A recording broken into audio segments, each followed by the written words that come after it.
calling this meeting to order at 9 a.m. May we have a roll call? Johnson. Here. Kelly. Here. Mikulski. Here. Sabatini. Here. Leaksman. Here. And approval of the agenda. Madam Mayor, I move we approve the agenda as presented. Support. All in favor? Aye. Any opposed? All right, so City Manager, will you be starting us off on the, well, first, yes, on the presentation? Yes. We'll just keep this in. All right, good morning, everyone. Morning. A quick overview of where we are in this agenda or budget setting process.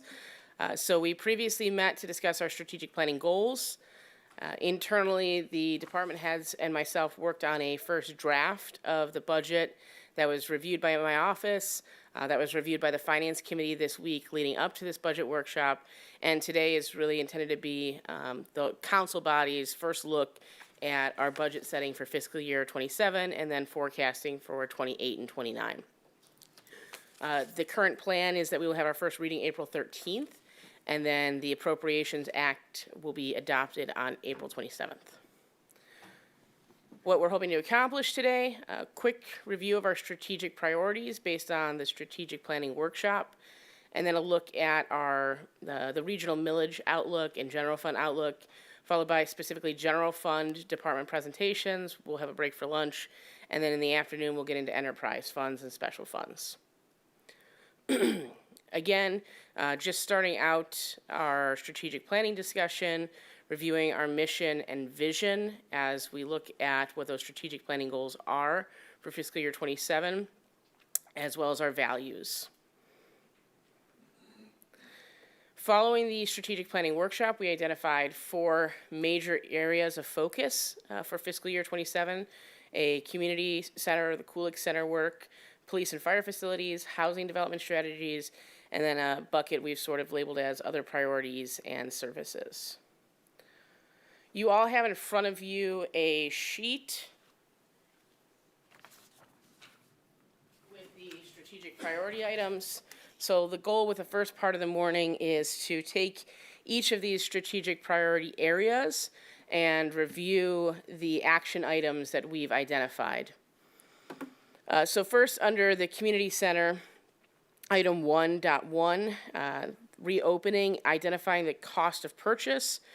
We have identified negotiations are ongoing in this, so there is not a cost impact yet assessed within fiscal year 27.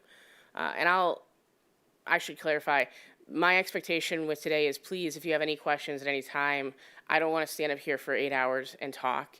So we can keep it very free-flowing. Anyone who has questions, please feel free to stop me or chime in. Particularly in this section, as we look at these strategic action items, because this is our interpretation of what you told us. So if something doesn't hit the mark, please let us know so that we can revise. So again, section 1.1 has to do with negotiations for the purchase of the Kulik Center. Those are ongoing. Section 1.2 is the minimum cost to reopen that facility. We did get the draft condition assessment completed by our consultant engineers, and the current cost impact is expected to be between $6 and $7.6 million to reopen that facility, largely driven by the number of major systems that are now inoperable, either due to the flooding that occurred at that facility or just protracted vacancy. 1.3 also has to do with reopening cost estimates. We viewed this as kind of a subsection of the OHM facilities condition assessment. So those costs are delineated within the current FAC draft that we have, but if more information is wanted on them, we'd be happy to kind of dive into that number. The next 1.4, operational cost. This is us looking at assessing the current or the previous operating costs of the Kulik Center as compared to our current operations for the Parks Department. That is in progress. We're looking holistically at operations, how they were performed previously, what has changed about our operational and programmatic configuration for Parks and Recreation now to get a better idea of what the cost difference would be. Certainly, we would expect to have that information before the start of fiscal year 27 and absolutely before we make any determinations on moving forward with a purchase of the Cooling Center. Similarly, the cost comparison to our current facilities at Incubizo, we did note the annualized cost for that current facility is about $33,000 annually. That is factored into the fiscal year 27 budget. The last two items, 1.6 and 1.7, have to do with community engagement. We would expect these would occur sometime during fiscal year 27, depending on how negotiations proceed. And the estimated costs for those are included in the fiscal year 27 budget as outside service costs or professional service costs. Are there any questions or comments on the strategic priorities? Did we miss anything? Nope. Okay. All right, so moving on to police and fire facilities. 2.1, the city is looking again at updating its site programming cost analysis for potential public safety headquarters.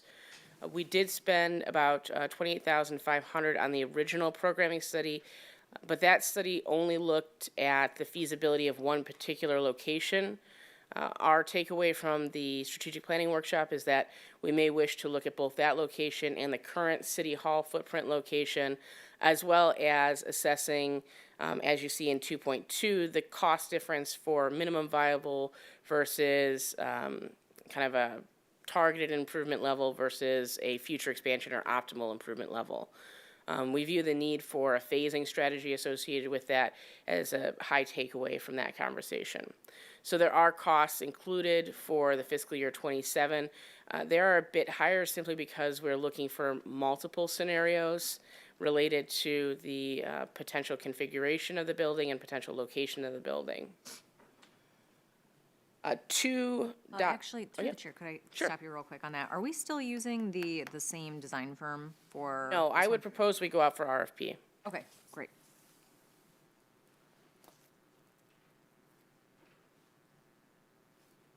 So 2.3, 2.4, 2.5, 2.6 all have to do with specific budget impacts.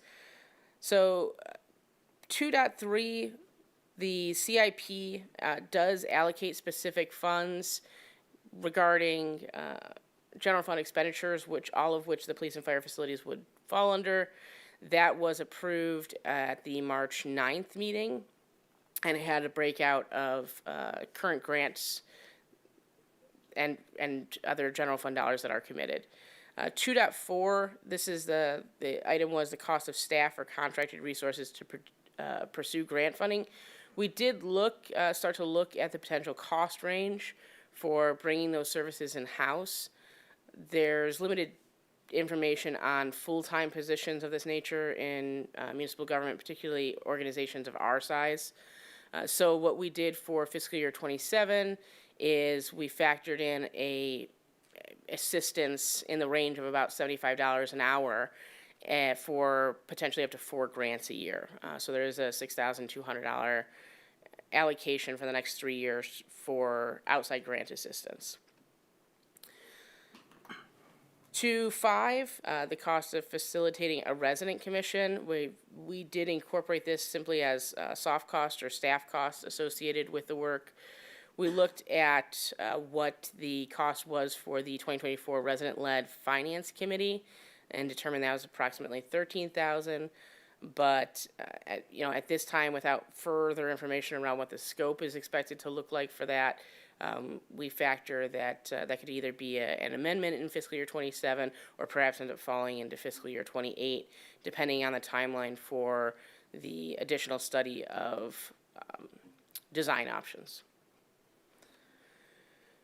2.6, this is the cost of public engagement. Again, we did include a little bit of that in the $45,000 allocation under 2.1, but ongoing engagement may be expected to fall into fiscal year 28 and beyond because there would be some work to do with messaging on the actual facility design once it's determined, and the financing model for it. Any questions on police and fire facilities? Yes, thank you.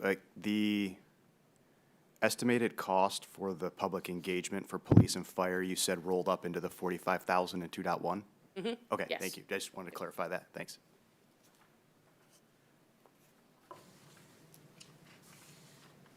Any other questions?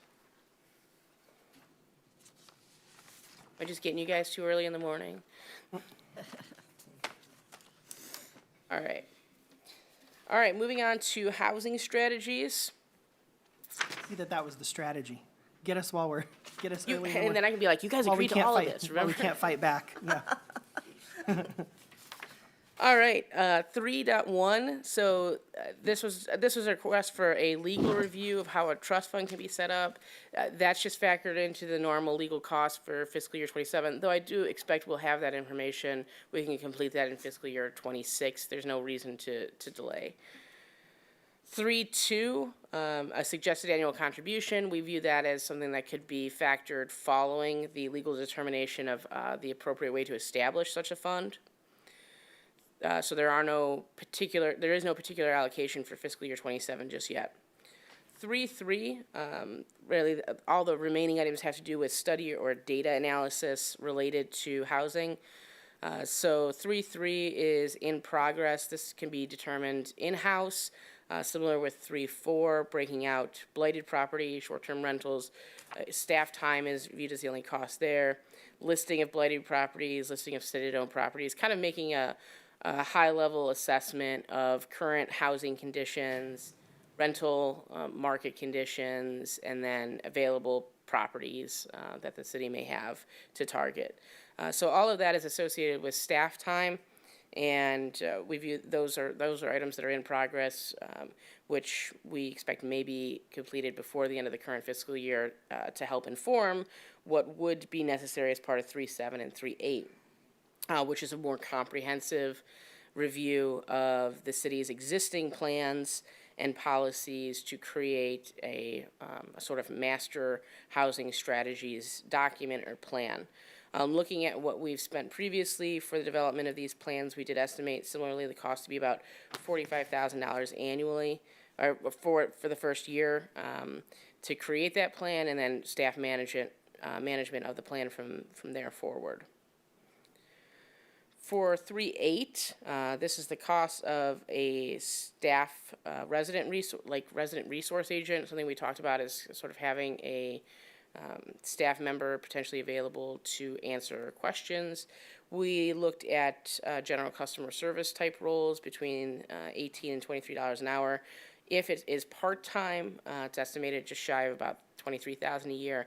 A full-time position would be closer to about $69,000 a year. We don't have either of those factored into the fiscal year 27 budget yet, so certainly welcome any feedback on if that's something we do want to target for the upcoming fiscal year. Colleen, could we, for that 3.8, could we also take a look at, instead of a FTE resource internally, could we take a look at contracting with some of the organizations in the area that already do service connection, the sort of resource organizations? Mm-hmm. And see, if we can create a relationship with them where they're sort of our service provision. Yeah, I think it would be helpful to understand a little bit more about what the goal is with this resource. So when we were discussing it internally, the conversation was around being a resource to create the connections so that a resident had sort of a single source to call and say, okay, here's the agency that can help you with that. If that's intended to be outside of our scope, I think that's something we can absolutely look at. Just want to get a better understanding. Was that accurate? Is that kind of the goal? Or are we looking for more than just someone who's a repository for the information around all other resources? Yeah, so I'm thinking, if we're going to move toward a position like this, then I would want that position to be pretty sort of following a no wrong door policy, where any issue a resident needs, they can call this person. they, obviously they don't have to keep everything in their head, unless we find a human computer, but they would have at least a good resource, database available that we would create as we establish resources to connect people to, that they could refer to, and then, guide residents to where they need to go, whether it's internally to a city department, whether it's externally to, hey, you should go talk to St. Vincent de Paul. They have a really good, home heating assistance program to help you do your paperwork for home heating assistance. Like, these are like sort of a social worker or ombudsperson or kind of in that Yeah. space. So I think that's where I would, if we're gonna do a position, it would be someone who's gonna have to fill a number of those kinds of roles. And if we're doing that, then it could be something external as well, where you're using someone like, in Detroit, there's Matrix Human Services, there's these sort of organizations that are big and they help kind of serve as clearinghouses for needs and connecting people to resources. So I would want to at least take a look at those possibilities. Oakland County is not as robust civil society in that space, but it still exists. And so it may be more cost effective where we would have an external person who's handling that on our behalf with an organization versus the ongoing and constant recurring cost of an FTE. And also, this might be under community services, but is there a possibility to incorporate some sort of, I know this is a lot more work for you, Ross, but I see that when we're talking about blight and properties and businesses and listing properties, is it possible, because we get so many calls and complaints about this type of problem, is it possible to even incorporate some sort of community engagement regarding that, and not outside of a staff resident? And is it possible to incorporate some sort of community engagement, like some sort of something that people can kind of come all at once, and we hear about what's happening, and we learn about what's happening as far as blight and properties? I really think that's something we need to do, and we've needed to do it for a long time. So we do have under other potential priorities, maybe it hits on it a little bit, the establishment of a citizen GIS portal that could serve as a resource for blight that's occurring, development that's occurring, sort of a one-stop shop for understanding the built environment in Ferndale. Just to piggyback on what Councilmember Johnson mentioned, as we're exploring options, can we also include in there the option of something that could potentially be part of our, let's say, our conversational plan, our customer service plan, and communications plan? So something that lives on the website that might be an interactive element, that might be, again, we have a website already. We're already developing a conversational plan, or a community plan to basically answer residents' questions a little bit more readily. I feel like there's a way that we can get all that information on the website and save ourselves the added cost of having an additional staff member. Yes, absolutely. I would expect either way. We need to build out our resources internally for our webpage and possibly start creating some promotional materials, or partnering with those agencies to create promotional materials that are mutually branded. I would say, to add to that, something like if you go to Oakland County's website, oakgov.com/community/resources, it's just a resource page for the different categories of resources residents might need: food assistance, health, household and utilities, legal resources, LGBTQ+ resources, life events and services, mental health, medical, multilingual, safety, veteran services, and then older adult services. And then in each of those, there's sort of a, show resources or learn more about here's what's in here if you need this. You can go to Easter Seals or CNS Health, Michigan Stay Well for mental health.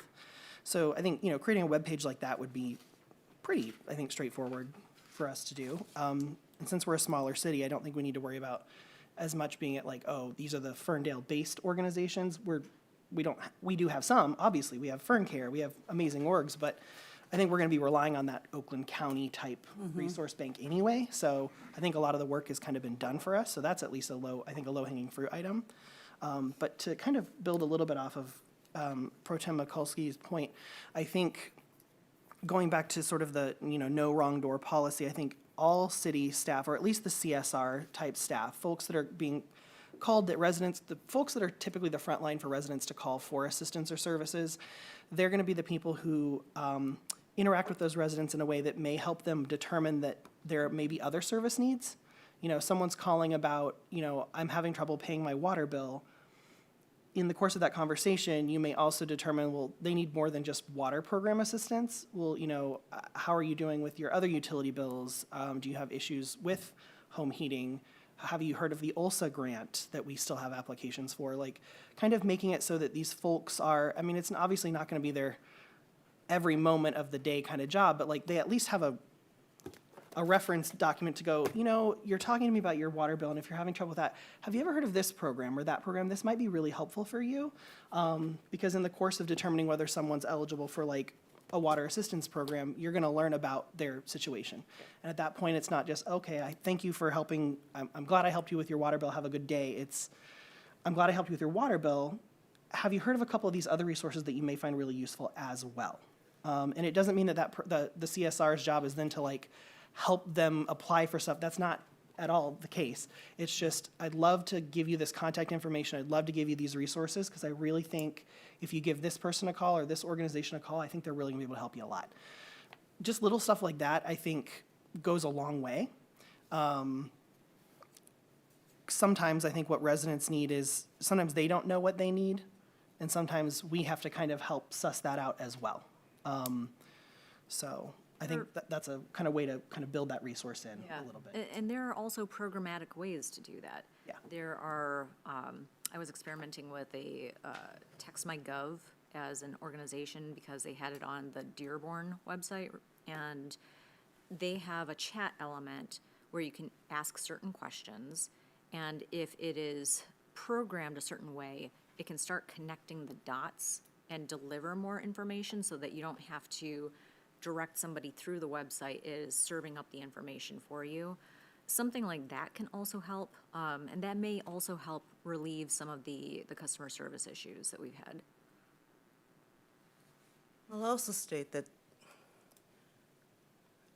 this sounds really great for individuals who are able to navigate services easily, but I will tell you that for senior citizens, sometimes it's just not that easy. And a lot of times they need a little more hands-on assistance. So also, even if it's a possibility to even maybe partner with, maybe with the Housing Commission or with Raymond Shepherd House, because I know they have, well, at least Raymond Shepherd House at least has resources that they look for and assist residents with. But I don't know so much as far as the Housing Commission, just based on some things that have happened recently. So I think they might need some assistance with that, and then maybe we can partner with them as far as resources. I think that's a very good point. I think, there isn't a one-size-fits-all Right. solution. Some folks aren't gonna have internet access, period. They're not gonna, be savvy users of digital resources. And so, yeah, we still have to build out some kind of infrastructure for people to receive support old school. Picking up the phone and calling or dropping in to City Hall and say, hey, I want to talk to someone about my water bill. Okay, so in the course of that conversation, you're also able to suss out, hey, it seems like maybe you need this, or, have you talked to this person about that? Or, you never know. One topic that I don't see on here that I don't think we actually touched on during strategic planning, but I think is something that's high priority, at least in my mind, is the topic of reporting these blighted properties and things like that. We're currently using C-Click-Fix. It has become a mess and retaliatory and antagonistic, and I feel like we need a better solution than that. I would love it if within this year we can start investigating other solutions. I know I just mentioned TextMyGov. Again, that's one of many tools, but something that is less of a social media item so that you don't have people out there just antagonizing each other and trying to chime in on different posts, and that we still route all the information to the right folks and create a paper trail that is easy to respond to and easy to communicate back to the resident who reported it. I think that would be really helpful. Yeah, and I will say that is on the radar. I don't recall exactly if it's fiscal year 27 or 28, but we could discuss moving it up if it's in 28. Mostly because we want to be able to tie it directly to a work order system. That's the most helpful thing for us, is when we get these requests in, that they go into the right stream for them being processed by DPW, which is, you know, where we get the most of our follow complaints or code enforcement. Based on the comments I heard on this topic, I'd like to suggest we kind of break out resident services as its own category, because it sounds like we have quite a few items under that topic that we'd like to have strategic action items associated with. So I'll take the notes from today, and I'll create a 5th category that's more specific to resident services so we can track that directly. Oh, that's great, thank you. Any other comments or questions on the topic of housing?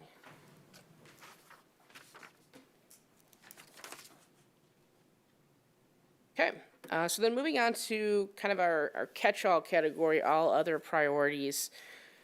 The first we heard was related to the auto parking deficit elimination program. Obviously, we've discussed previously the potential for debt forgiveness. The current DEP plan on file necessitates that we take action in June or July of each year to determine if forgiveness is necessary. So the cost impact can't be fully projected right now, but it would be cost neutral because that's the design of the system. We wouldn't offer any forgiveness unless it was absolutely necessary to balancing their budget in a given year. Under 4.2, also a financial excellence topic, opportunities for defeasance or renegotiation of debt. We will work with our existing financial services contractor at Watson & Yates to determine if this is, if there's a potential for fiscal year 26, so that it impacts fiscal year 27. I will note we looked at the water sewer fund very closely because that has the most debt associated with it. And we have 2 major bond issues that are dropping off in fiscal year 27 and 28. So there's not a lot of debt being carried forward beyond that. It would be if we wanted to create new debt, which we do have projected in 28 for our lead service line replacement. I still think it's worth looking at holistically, certainly even within the water sewer fund, because there is still one large bond issue that's left within there, but also within our major and local streets funds, because we have some bond issues we're paying down on there as well. 4.3, the next few categories relate to community services. This has to do with trash carts, waste receptacles. This is in progress, but the early suggestion is that probably 96-gallon carts are the more universal solution. So it is factored into capital costs for the sanitation fund in fiscal year 27, with the anticipation that we'll be starting a new contract, probably likely under the same vendor, but a new contract starting July 1, 2027. So the carts would need to be in place at the time that contract starts. 4.4, this has to do with the upcoming city's centennial and the national 250th anniversary of the nation. So the recommendation is to create a task force and to allocate some dollars, both for centennial activities and a potential picnic. There's 8,500 plus staff time identified in the budget for fiscal year 27. This is kind of one I've got circled as that's a rough estimate. It's really going to, I think, depend on what council wants to accomplish with those activities, how much we want it to be volunteer driven versus how much we want it to be forward focused, activity focused, or things like that. I think that's a good starting point in terms of just being able to allocate some resources to starting those conversations. 4.5, we touched on this previously a little bit, the establishment of a citizen GIS portal. So this would be to track progress on development projects. We can include blight actions, major code enforcement actions in here. Really just a simple repository for the activities of our CED department. Based on our current GIS contracts, we estimated about $28,000 for the initial base layer build-outs, and then an extra $2,000 a year for one more license to our Esri platform. 4.6, options for supplemental or alternative animal control services. I don't know that there was much robust conversation on this during strategic planning. We have not started action on it. I think it's something we can kind of keep on the list, but if there's more insights at this time, I'm certainly welcome. Through the chair, since I think I was the one that was pushing for this, it might make sense as an item that we're keeping on here to start reaching out to rescues that have a facility and exploring options where we could contract with them so that we're not trying to do it ourselves. We, quite frankly, don't have a facility that we could use, and adding headcount is not something that is a council priority. I will note, actually, we got a member of CPARB got us a grant for a microchip reader, which we'll install here at City Hall. So that'll be at least one local resource that we have to hopefully avoid having to put an animal into a shelter overnight and get them directly back to their own homes. So that is moving forward. I expect that'll be completed before the end of this fiscal year. We just got notified about it last week, so.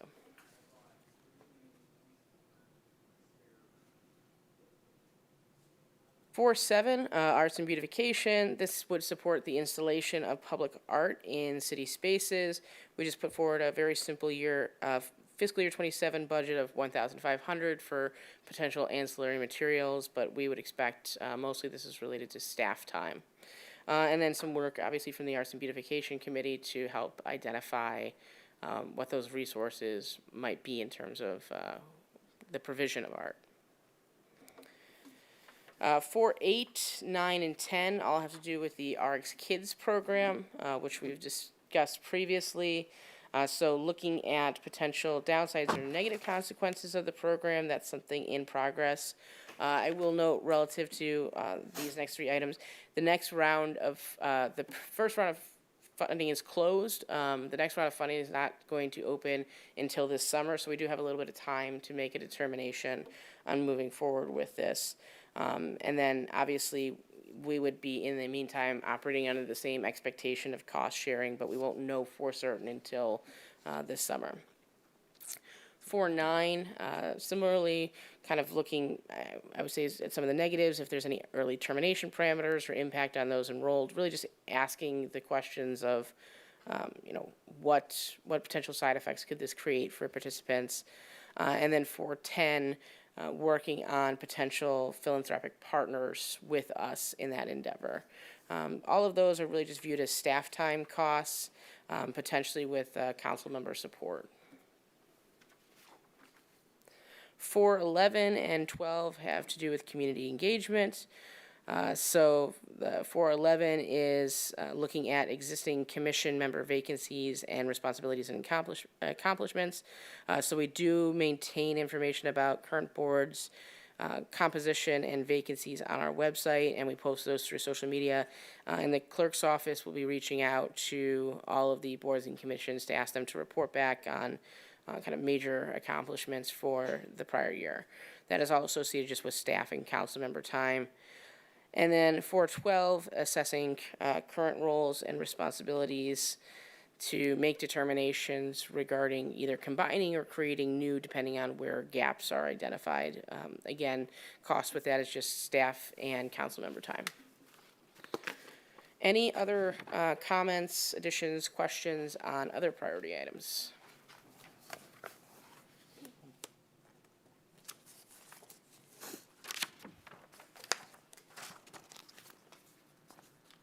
Okay.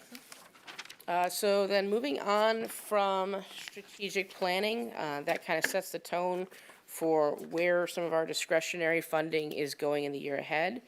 But first, we want to look at exactly what we're talking about in terms of overall millage rates. So right now, the city is looking at a total millage rate for city issued or city focused items. So our operating millage, our voted millage, things that actually come into city services and are within our control of 20.5853. Now, that number will not be official until May, when we know how the Headley rollbacks affect us. But this does assume that we will have a Headley rollback similar to what we've had the past 2 years, which was a factor of like 0.9848 or something. I highlighted the numbers for fiscal year 25 and 27 because if you recall during our discussions on the Headley voted override millage, our goal was to ensure that the increase with the voted millage was fully offset by other cuts. And I'm very happy to say we've done that. Basically, from fiscal year 25, which was the last tax year we were talking about prior to the Headley being voted on, we've been able to keep with this year the city's share of the millage rate neutral by preemptively lowering the rate last year.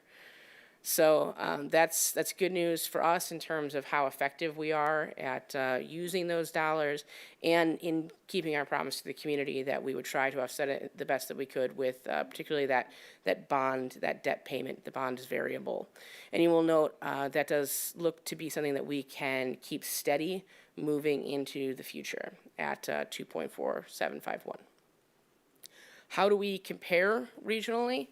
So again, this is just looking at millage rates that are within the city's control. So it doesn't include everyone's share of county or things like that. But Ferndale falls on the lower end of the spectrum. We're that thicker green line. The only other community that we're projecting in 2026 that will have lower city-issued millage rates than us is Royal Oak. And it's important to note when you're looking at that that what one mill gets in a community is pretty dramatically different. I think I said the word dramatically. That's not a word. Dramatically different. So when you look at a community like Royal Oak, they're able to levy with one mill about 4 times what we can levy in Ferndale. And a lot of times, I'll go back to this slide, you see the community is kind of on the higher end of the spectrum here. For example, like Hazel Park can only levy just shy of $400,000 with one mill. So it tends to be pretty natural to try and meet those base level services that communities with a smaller tax base have to levy higher millages in order to meet the demands of their community. Colleen, do you happen to remember the 1 mil rate in 2024? Was it like, I want to say that it was under $1 million. It was just shy of $1 million, yeah. And I have the preliminary numbers for this year already, so we'll be, our TV is going to be at $1.05 billion, so 1050, right around there. So slowly moving forward, good progress in terms of our taxable value growth, as we know that mostly comes from new development, because otherwise tax rate increases are fixed. So turnover and property for uncapping and new development is how tax rates actually grow. Any questions on those millage rates or the charts?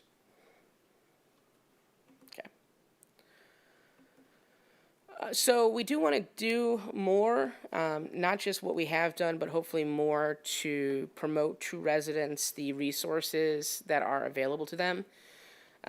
Particularly here on the left, the exemptions and programs that are offered either through the state or through the city directly.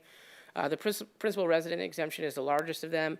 That exempts residents from 18 mills up to 18 mills from the school operating millage. That can be very impactful if it is your primary residence to have that applied. And it can be percentage based if you have multiple locations where you split your time throughout the year. I would say we have very high adoption for that. Usually through the title closing process, you will file that paperwork, and we don't find too many residents who don't have it who should have it. The poverty exemption is another one. For residents who make below the federal poverty line, depending on their household size, we currently offer up to a 50% reduction in the taxable value of the property, which can also significantly reduce the tax bill due. And then in the state of Michigan, there's the opportunity for a summer tax deferment. Individuals who request this have to meet certain income thresholds, age thresholds. But Ferndale, actually, we don't get a lot of these because Ferndale's program is much better. We offer the installment coupon program. So the tax deferment program allows residents who qualify to defer their property taxes in full until February 15th. We offer an installment coupon payment program for any resident. There's no qualifying factor. Anyone who wants it can get it. There's no interest as long as you make your payments, and it's broken out into 8 equal payments so that everything is paid before February 15th. Certainly, though, if for some reason you can't make the monthly payments, we would encourage people to file for the summer tax deferment, and that delays the entire bill until February 15th. And then we have our disabled veteran exemption. This, again, it can be percentage-based, full or partial, depending on your VA status, and then active duty principal residence exemption. So for individuals who may be deployed and end up having to lease or rent their property, they can still qualify for a principal resident exemption if the intent is that they will be returning to that after deployment.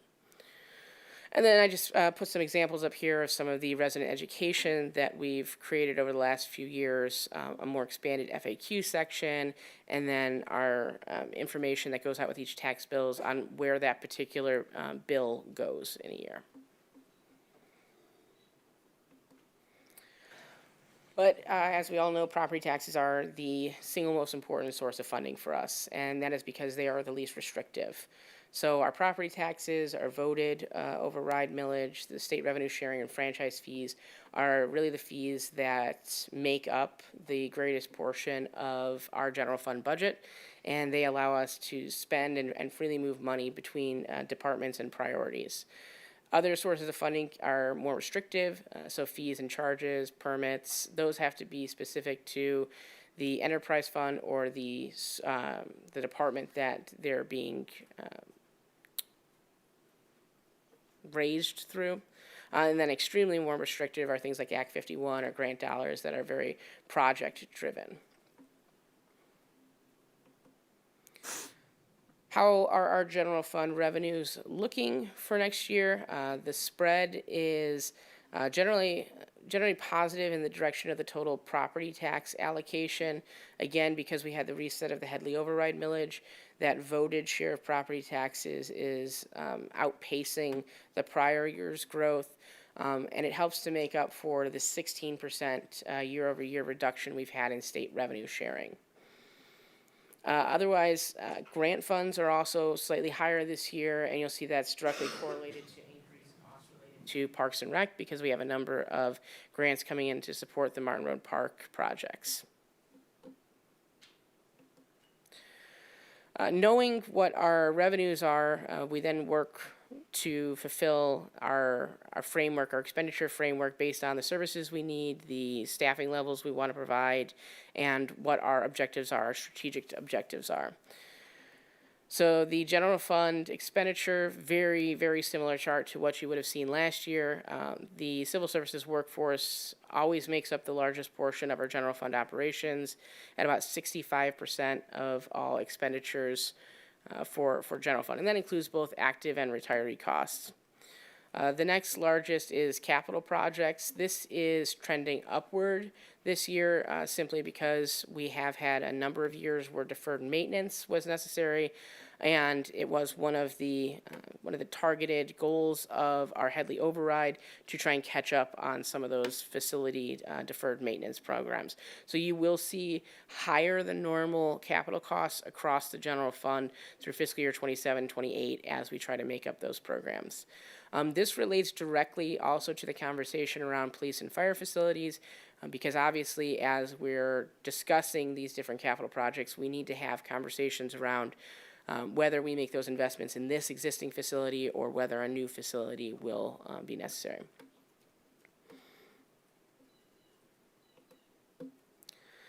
And this is just a breakdown, again, of the labor costs, since they make up such a large percentage of our expenditures. Very similar, again, in terms of the overall breakdown. There's only one department that you'll see later that is looking for a change in total headcount. Otherwise, all other departments would be looking to remain at the same staffing levels. We have a good figure this year, fiscal year 27 and fiscal year 28, for our expected wage costs, because we negotiated contracts that started, 5 of our 6 contracts that started in fiscal year 26.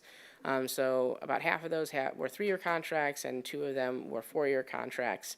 So we have a good trajectory for fiscal year 27 and beyond in terms of what we expect our labor costs to be, which is very helpful in terms of long-range planning.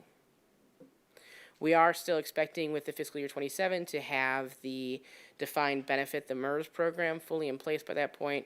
But as we've discussed previously, that's a cost-neutral move for us and is intentionally being designed to be cost-neutral.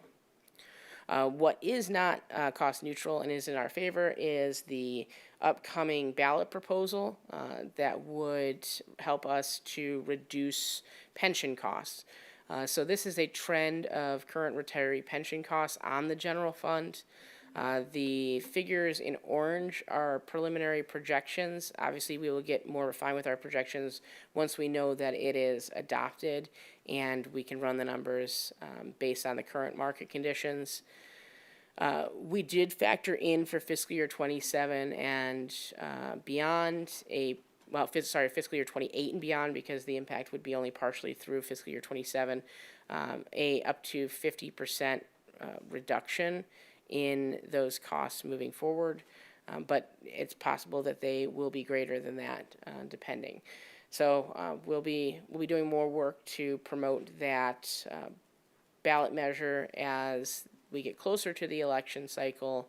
But the big takeaway from this is, again, moving to a system where we can govern the police and fire pension through ordinance would allow us greater flexibility in order to account for funds shared across both the general employees and the police and fire pension funds. And then there's just looking at high level, the multi-year general fund trends. We, as you can see, fiscal year 27, 28, and 29, again, expenditures do increase, and that is very, very directly related to capital costs.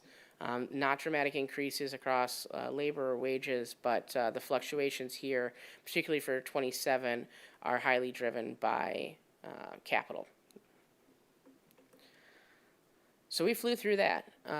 If anyone would like, we could take a brief break before we get into department budgets, because I think that'll be a lengthier discussion. So you want to take a recess? Yes, Okay. thank you.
split about half and half, tea drinkers and coffee drinkers.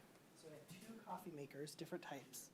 And then I have a tea station in my office, and then my principal data analyst, he has a tea station in his office that Yeah. anyone can come to our offices if they want tea. All right, are we ready to resume? We are. I promise at some point here you're going to stop hearing from just me.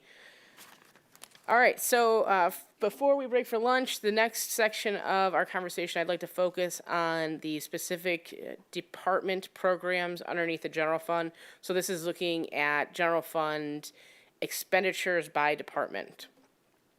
We broke them out into 9 service areas. The first is general government, which is a pretty big umbrella of, city manager's office, finance, clerks, elections, legal services, human resources, and special events. The next are city comms, information technology, the district court, police department, and fire department. And then another larger bucket, public works, which has facilities maintenance, which is all of our capital projects for this building, public service department, motor pool, sidewalk program, street lighting, refuse, grass, and weed. Those latter 3 don't have a lot of activity unless it's a year in which we're doing a sidewalk program, which we'll talk about. And then the last 2, community and economic development and parks and recreation. So I will talk high level about general government.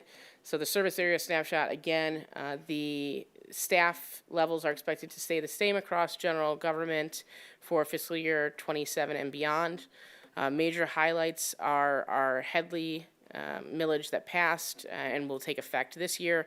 But again, we don't have the exact factor just yet for what the rollbacks will look like for other millages. So we use the prior 2 years factor of 0.9846. Still, though, the tax base is trending positive and our overall property tax rates are trending positive. This was the first full year under our new assessor of record. I have not heard any major concerns or complaints related to that transition, and we did just complete the board of review. So that contract is a 3-year contract. We won't have to look at it again until 29. Some other major highlights from this year, we did have to eliminate the zero waste manager position due to budget constraints, though for the current fiscal year, it's being at least partially met through a fellowship program. And then the clerk's office has continued its efforts to reduce reliance on outside storage, which is a cost reduction. And of course, our HR team is leading a transition to the MERS program, which is viewed as cost neutral, and led the effort on the ballot proposal for the pension program, which would be cost positive to the city. Overall, in terms of the trend, again, this is an example of where you're going to see some of the costs changing in terms of capital expenditures within the particular departments, but we are in line with revenue expectations. So we can certainly dive in at any time if anyone has particular line item questions within general government, but otherwise I'll continue to pass it off to other departments. And like I said, please feel free to stop us if you have questions on a specific category. Okay, comms.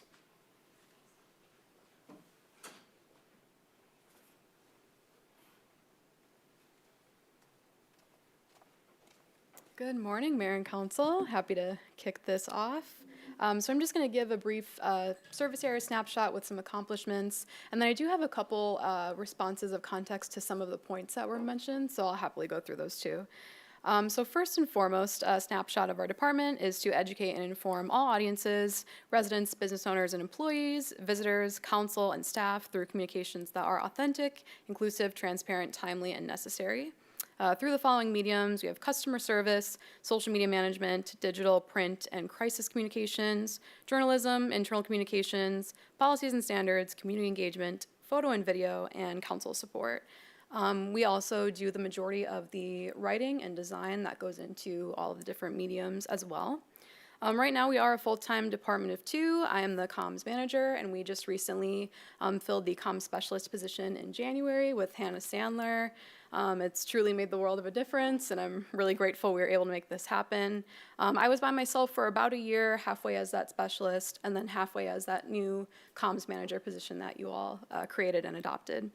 So about our website, last year for 2025, we had 178,000 visits to our website with 1.6 million event routes, which essentially means like page clicks, link, downloads, file openings, etc. I'm sure this is not a shock, but our top viewed topic page was water bills with 20,000 views. Right now, I'm currently in the process of developing our 20th edition of the tri-annual print newsletter. That should be out right around May 1st. And then we're also entering the 4th year of the Ferndale program, so I'm excited about that. Applications are on ferndalemi.gov right now. So just a couple points I wanted to talk about. We are in the process of updating our phone tree, so we're kind of reworking all of the department orders and the grammar and things like that. We do have a brand new comms extension, which is 111, that goes to myself and Hannah at the same time, which we are going to be pushing out a little bit more shortly. In regards to ClickFix, I'm going through the back end and making some pretty comprehensive updates to the actual functionality of the system. So going through all of our staff members, all of the categories. I'm going through, even the specific submission fields that it asks when you make a submission. There's different opportunities to toggle what submission fields can be made public versus private. So I will definitely start making use of those. I think, however, I can speak for different departments that we would be open to a new system. So if and when that time comes, I'm more than happy to, lead that and look into it. I am hopefully approaching you with a text system very soon. We are possibly piloting with Oakland County. They reached out to myself and our city leadership, but prior to that, I had interviewed about 5 different companies for the possibility of a text system, and some of that did overlap with the website AI that could be integrated. Our own company, Hadroot, also has a module we can integrate that might be a little bit more seamless. So that, of course, is always an option as well. And then I am in the process of developing a community partnership page that is intended to live on the government page and essentially be like a similar departmental structure, which I was then hoping to link like our utility resources and our police partnerships. And so I think the topic areas you mentioned would be perfect to add to that as well. So, and then I will turn the financial stuff over to our city manager.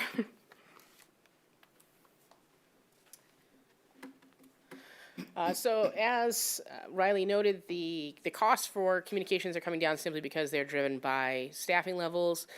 As well, for the general fund, not one of the exciting aspects of our operations, but I did look a lot more intently this year at the allocations and spreads of different items. Communications and IT specifically are areas where I viewed there needing to be different cost allocations to other funds because we were noting that more time or effort and energy was being spent, not exclusively within the general fund. So costs for city comms are down substantially, and that's in line with what we had anticipated through previous conversations when we talked about the staffing levels and the overall communication strategy plan. Information technology. James, are you handling this one?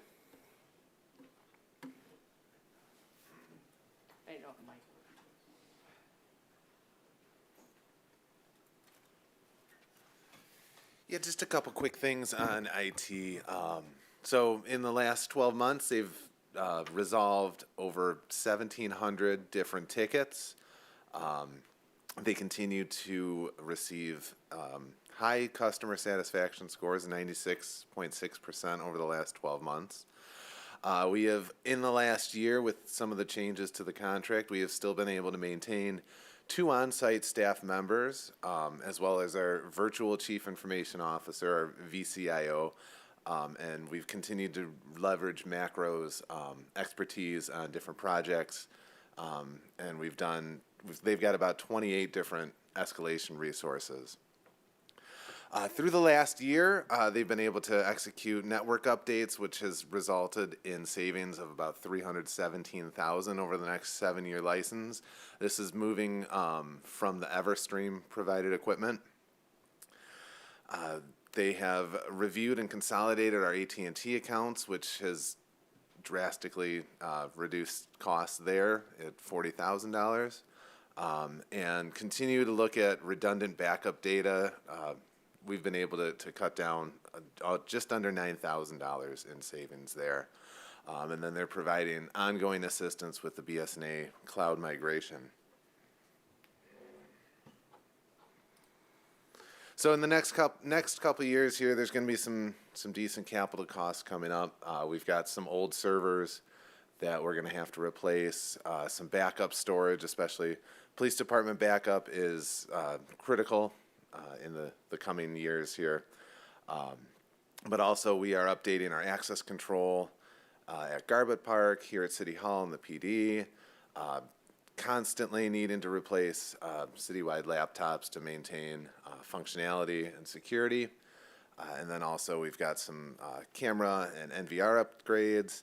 And then one of the big projects that Parks is going to be talking about in the next little bit here is the Martin Road Park facility. They're going to be building the network and IT there during this year.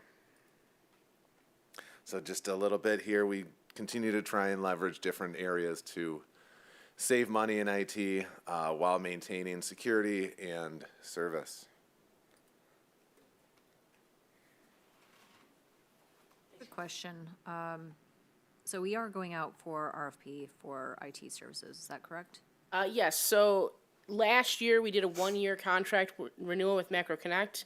Our goal would be to try and at least identify what sort of service solution we want for the next 3 years rather than keep doing 1-year solutions. And I think best practice for that is just to go out to RFP. Okay. And are we looking at, remind me if we were looking at also potentially bringing it back in-house? Yes, we'll look at a cost comparison once we have results from the RFP of what it would cost to either bring fully or partially in-house. Honestly, my initial inclination is if we looked at any in-house sources, it would only be partially because it would be very challenging for us to do the level of 24/7 service with staff. But there are aspects of maybe the contract that could be brought in-house in a more cost-effective way.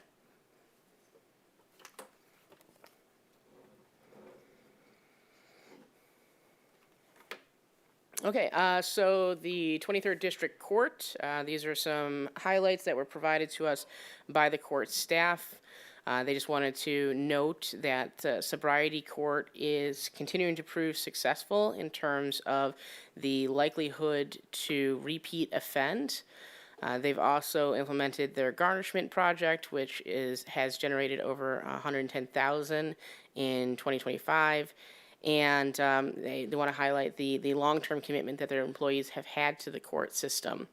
Another agency that is looking to hold its staffing levels constant, and in previous years, they actually made a determination not to fill roles that they were previously approved for, and those unfilled positions continue to generate a cost savings of about $180,000 to $200,000 a year. Colleen, has Judge Longo or the court administrator, have they indicated, what kind of succession planning they're doing? I mean, 5 employees over 30 years means you have 5 employees that are at imminent risk of retirement or separation. So what is the court doing so that we don't suddenly have 5 people leave the court and then we're in a scramble to figure out how to keep things functioning there? That's a great question. I'm happy to send the follow-up question because I do know of at least one member of their team who is looking to retire in the year ahead. Okay. Overall, the goal of the court is to try and be as cost neutral as possible. Very limited in terms of the capital costs that they're requesting this year. Just some standard equipment replacement for their computers. And then the trends associated with this department, a little bit higher for the 25 actual in terms of expenditures exceeding revenues, but that blue line is expenditures, the green line is revenues. Otherwise, they tend to fall right in line. We also, for fiscal year 27 and beyond, have started to factor in a cost for rental. There was some talk at the state level a few years back of potentially like moving some of the cost management away from local units, so not having this close of a relationship financially with courts and the local unit. And, one way to ensure that we continue to have a neutral cost impact of its operations on our general fund is if we charge them rental rates in the future. So we do factor that in, but with the caveat that we would only charge it if they had net revenues. So we wouldn't charge them a rental rate if they couldn't make the fund. We wouldn't put them at a deficit, because otherwise it just puts our general fund at a deficit. We're taking money from ourselves. I was about to ask about that. Yeah. Paying rent from Yeah. our own money. Yeah. Please.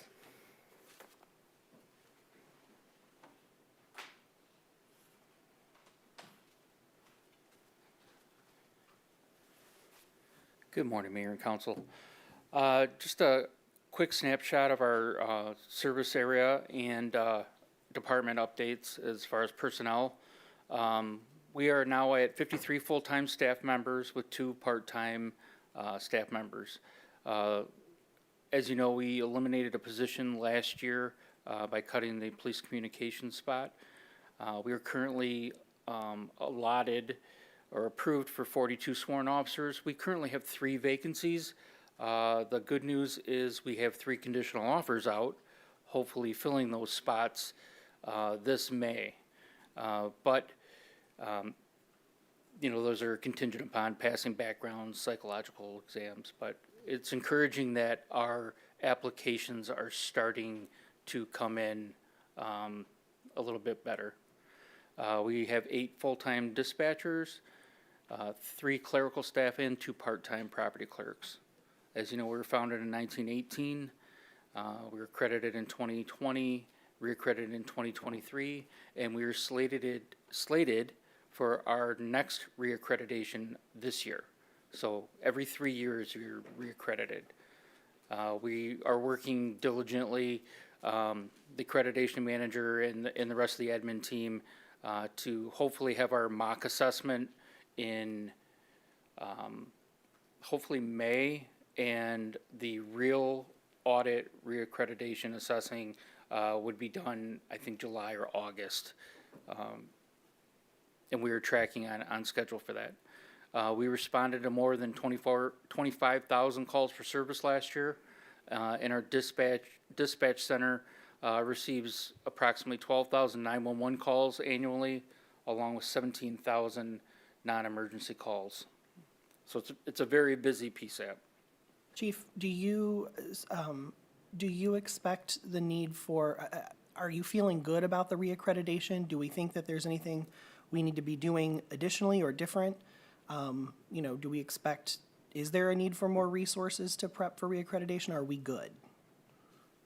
We think we're good. Okay. Yeah, I mean, we think we have it well in hand.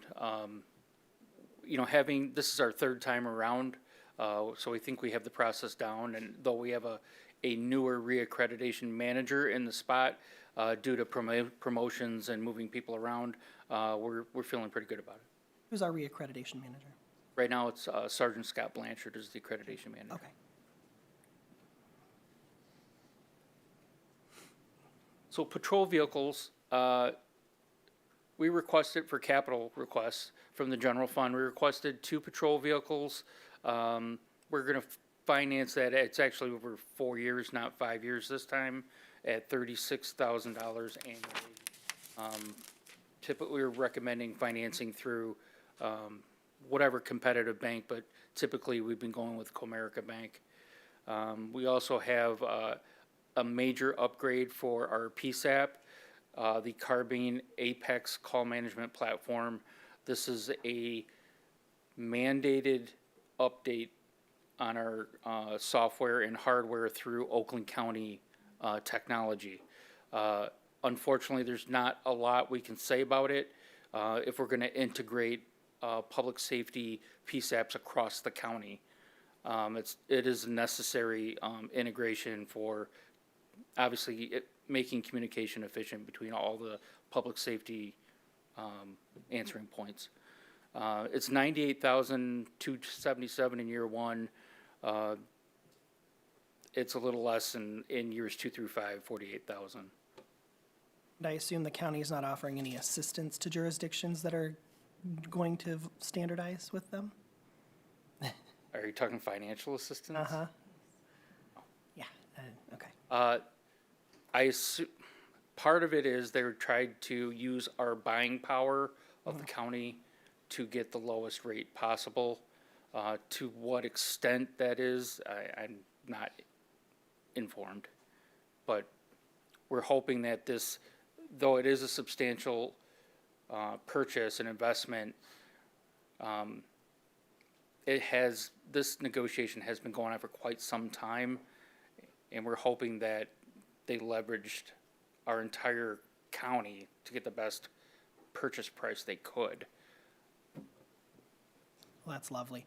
I, would want to encourage my colleagues is to join me in maybe reaching out to our counterparts on the county commission to at least say, hey, it would be great if even a nominal amount, give each city 10 grand to help toward it's nominal, but at least it means that I appreciate the purchasing power leverage, that's great, but this is still cash out of our bank. So I would at least like to make the push with them. If you're wanting everyone to do this, you should help grease the skids a little bit. It may not go anywhere, but. To that point, it would be helpful for us as our council body in reaching out if we had something from you and perhaps our city manager that we can leverage as a note saying what this impact is, what the financial impact is, so that it's not just us talking to them. It'll give a little bit more weight to it. Understood. This was a tough pill to swallow across our colleagues in our neighboring jurisdictions, much of which are similar size and financial resources. So this was an expensive memo to receive. Chief, how are they able to make this a mandate? Is it tied to our accreditation? It is really for us to do this independently.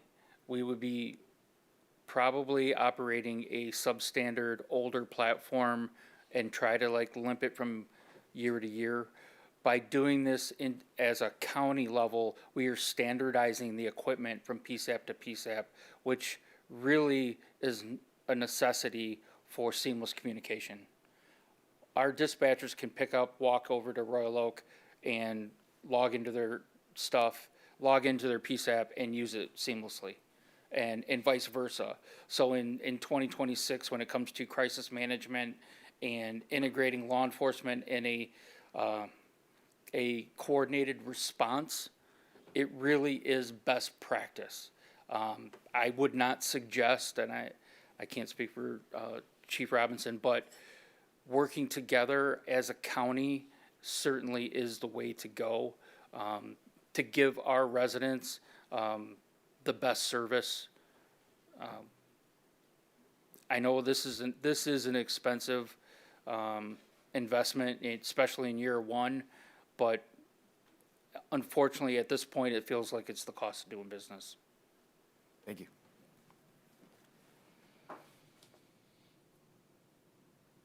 This is not general fund, but this is an example of trying to ease the burden on the general fund. It's time to buy a new DEA task force vehicle, purchasing a Dodge Durango, but we are utilizing Fund 265, which is drug forfeiture. We are recommending a one-time payment.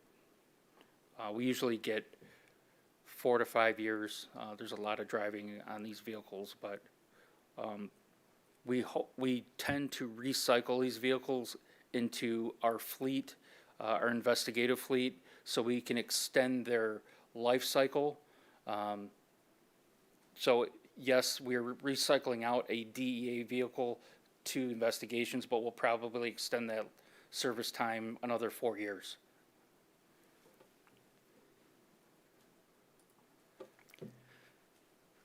So we made some cuts last fiscal year when I was standing here. We cut about 30,000 from our operating budget, some from training, some from supplies. We tightened our belt where we could. We were able to meet our target. We were able to not go over in these areas. Our staff is taking a critical look at training to focus on core competencies. And then as we get a little closer to maybe the end of the fiscal year, if there's some training we want to like offer further development, we see what we have in the budget. But we've been able to meet the forecast. We additionally are now receiving, in the last 2 years, they call it CPE funds from MCOLS. They're similar to training funds, the 302 funds, where they are restricted.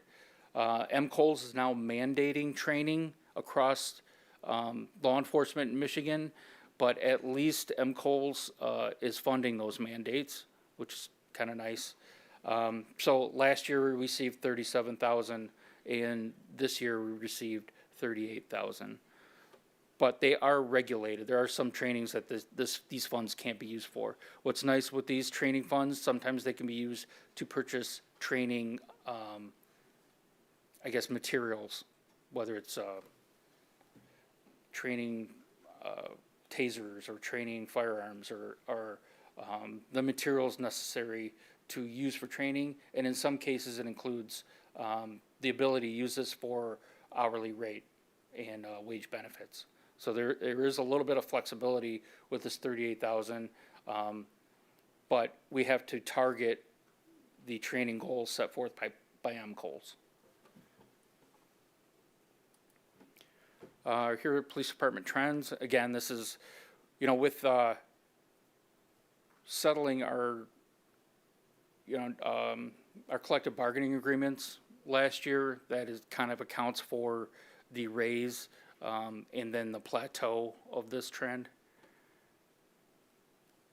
Both our collective bargaining units are scheduled through or under contract until 2028. One thing about the county, it's not in here. It is important to note that they have picked up the tab for all of about 14,000 of our co-responder program. So that was mostly done through ARPA funds originally. I'm not sure where the commission came up with the latest funding, but that program is funded by the county through this October. And then we would be on the hook for, unless it's renewed. If the county renews the co-responder program through the commission and funds it, we wouldn't have to expend any funds, but we do have funds in reserve through the opioid funds to fund that program. But as of today, over the first 2 years of the program, we really have only spent about $14,000, which is encouraging.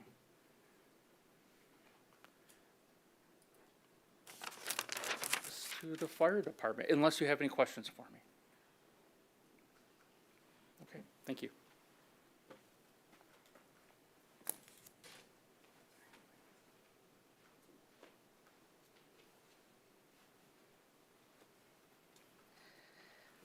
Good morning. So to go through today, go ahead with the service area snapshot and explain what some of this is. So we are all hazards fire department. What that means is, if you imagine anything that people could call 911 for that doesn't require law enforcement, that's us. So we have to be prepared for such a wide variety. We do more than just put out fires and respond to medical emergencies. It's car accidents, it's utility emergencies, confined space rescues, collapse, trench rescues, on and on and on, hazardous materials. So our fire department has the capability to respond to all those things, which is why we're considered all hazard. Not all departments participate in specialty teams, and we do because of our partnership with Oakway.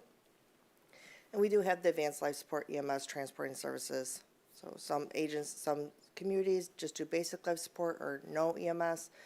But here we do provide that ALS service to our communities that we serve. We are the fire department for 3 communities, Ferndale being our primary, and then we are contracted in Pleasant Ridge and Royal Oak Township. I do know it comes up as a question. Ferndale is 4 square miles. Pleasant Ridge and Royal Oak Township are each about a half square mile in size.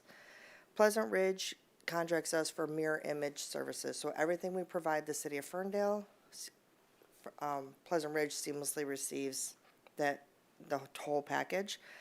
They pay us approximately a little over $350,000 a year. That does get adjusted annually based on inflation rates and different things, so it's written into our contract with them as far as how that's adjusted. And the finance department and city manager's office, look at that and make those adjustments each year with that billing. Royal Oak Township contracts us just for our fire services. So the fire side, so basically everything we do except for our ambulances. Our ambulances would be like a secondary response. If their private agency that they contract with is not available, then they would call us. But on the fire side, and they pay us approximately $312,000 a year for those services. So that's, people always ask, how we're being funded by those communities that utilize our resources. So that's how that is.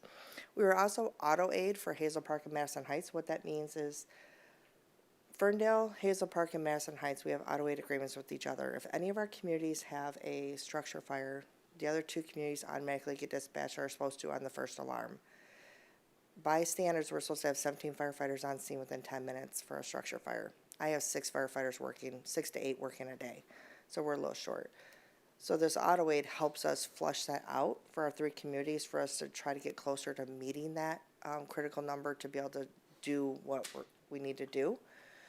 So we seamlessly go into each other's communities for EMS, for fires, for responses because of those agreements between our communities that are established by our city administrations and between our departments, and we renew those regularly. They're just kind of standing. So there's no money exchange between our communities, just mutual support of each other. Okay? And if you ever want to know, I know we're finishing up our annual report, and I'll have all the numbers as far as how many times we go into each other's communities. We'll be a part of that. And I'll probably be requesting to present at council so you guys can see the snapshot of what you got from your fire department this last year. We are staffed with 27 full-time and 2 part-time personnel.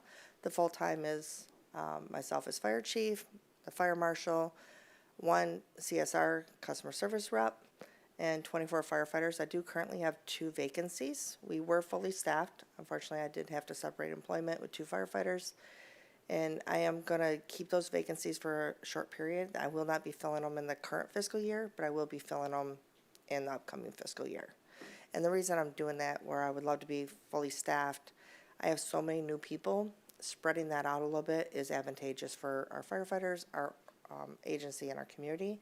So to get our newest person some time underneath them before I bring more people, and so we can properly onboard those. So it'll probably be summer, fall, where I'll be looking to seek to fill those other 2 positions. We also have part-time staff. My assistant chief is part-time, 24 hours a week, so he does work 3 days a week, Tuesday through Thursday. My admin assistant for fire administration and the fire marshal, that's her job.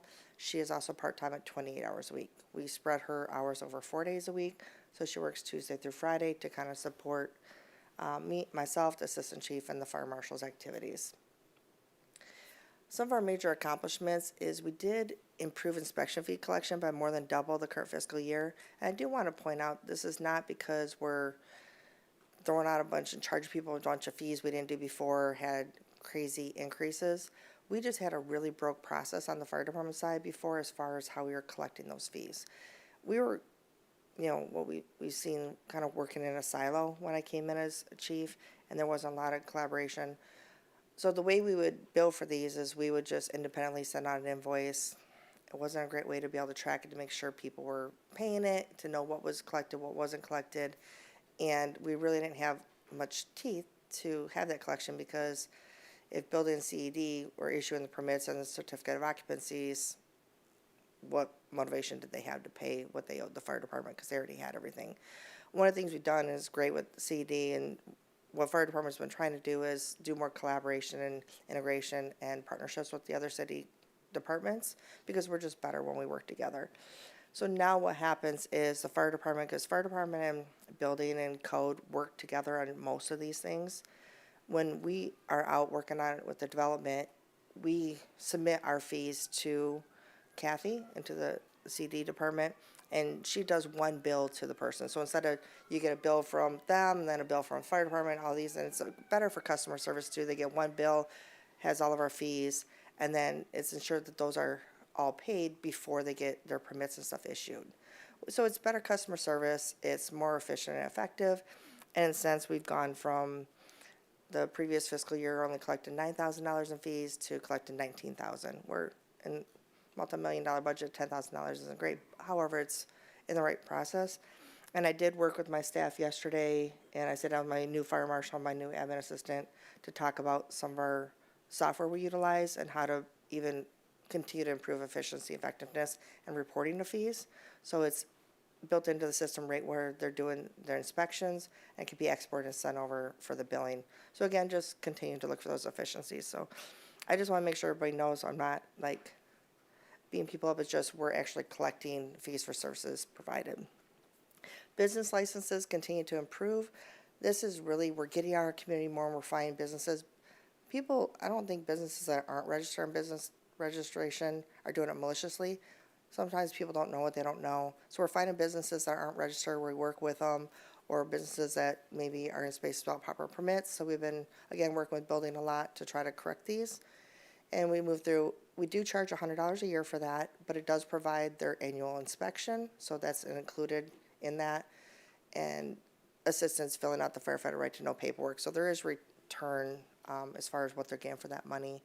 And then it helps us better plan and know what's in our community and prepare for that. Our overtime costs are still trending down.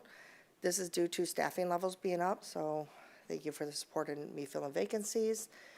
But when I compared last fiscal year through February 28th to this current fiscal year through February 28th, we're about $35,000 less in overtime this year compared to last year. So we're still trending a great thing. And this really has to do with the staffing and the policy changes that I put in place where we do fill-in officers. So if I have enough staff on today and I have somebody with the qualifications and an officer calls in sick or takes a vacation day, instead of in the past where we'd have to pay an officer overtime to come in, who are our most expensive staff, I actually can act up that individual to fill that spot. They are required to have specific training, so we're not putting unqualified people in that position, but it really helps with succession planning, exposure to those promotions before they get them. It's a win all the way around with a lot of benefits, and my firefighters love it, but it's definitely, you seeing the impact of that policy change and what it's meaning financially for the city. We did establish CPR. This is something I'm really proud of. I've been talking to the school district about CPR training into our high schools, and we started with staff this year. So I did a fee schedule that makes it cost neutral for us, so the city's not funding something, but we, charge them what would cover our cost of doing it, but it's a huge cost savings for the schools. And we have a plan of expanding this to doing CPR training for students. And our end goal if we implement this over a few years, is to have it where every student graduating from a Ferndale high school will be CPR certified. So that is something we're working with the school, so it was a great introduction. We just launched it this year, and it was successful, so we're going to continue building on that. And then succession planning, I talked about the fill-in officer position. We realized with the fire marshal position, there was really no succession planning or fill-in there. So if the fire marshal was gone, there's just this vacancy and there's a void. So I worked with our union and HR in the city, and again, we expanded our fill-in officer program to include the fire marshal. So now I have people with the proper qualifications. When the fire marshal's out, I can act them up to keep those activities going and representation in that position and that role when he's out of the office. So that's been a great thing that is very, very new and just put into place. The cost with that mimics the fill-in officer position, so we mirrored that, the incentive they get for acting up to that. So it's the same thing. But again, it builds succession planning and continuity of operations.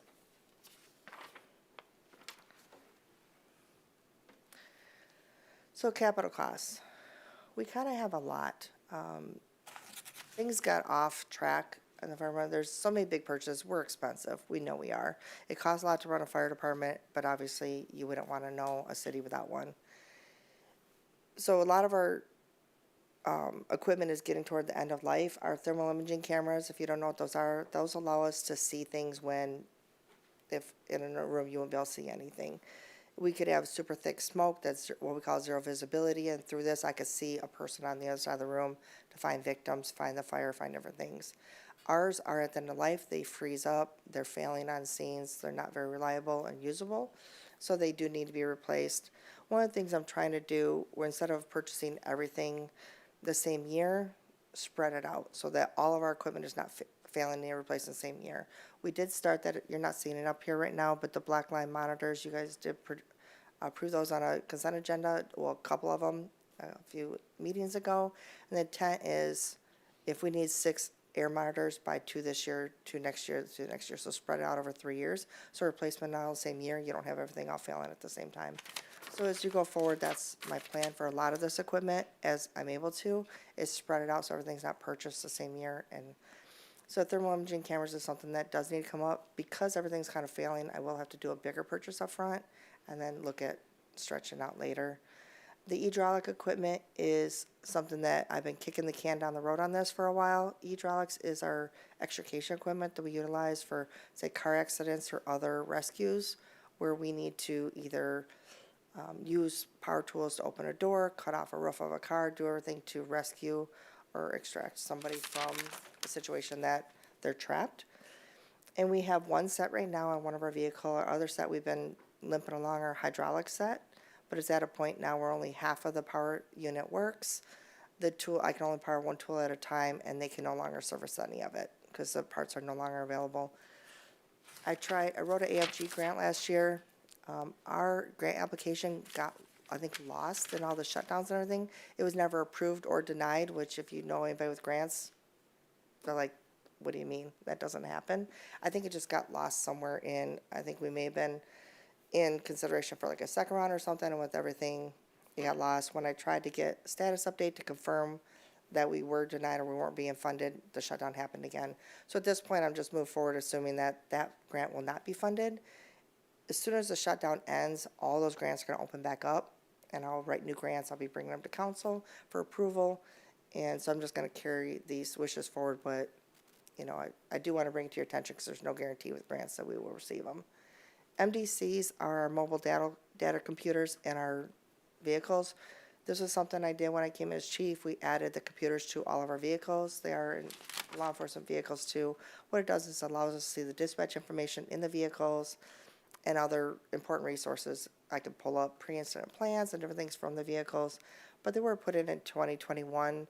If you look, I talked to IT, recommended replacement of computers is usually around 5 or 6 years. So we're hitting that mark. So I wanted to put that in for consideration prior to them failing, so we can kind of stay ahead, potentially repurpose those computers into a less critical role. And then the Braun ambulance, you know, was brought before council before. We did approve the purchase. The purchase went in place. We will be receiving it this fall.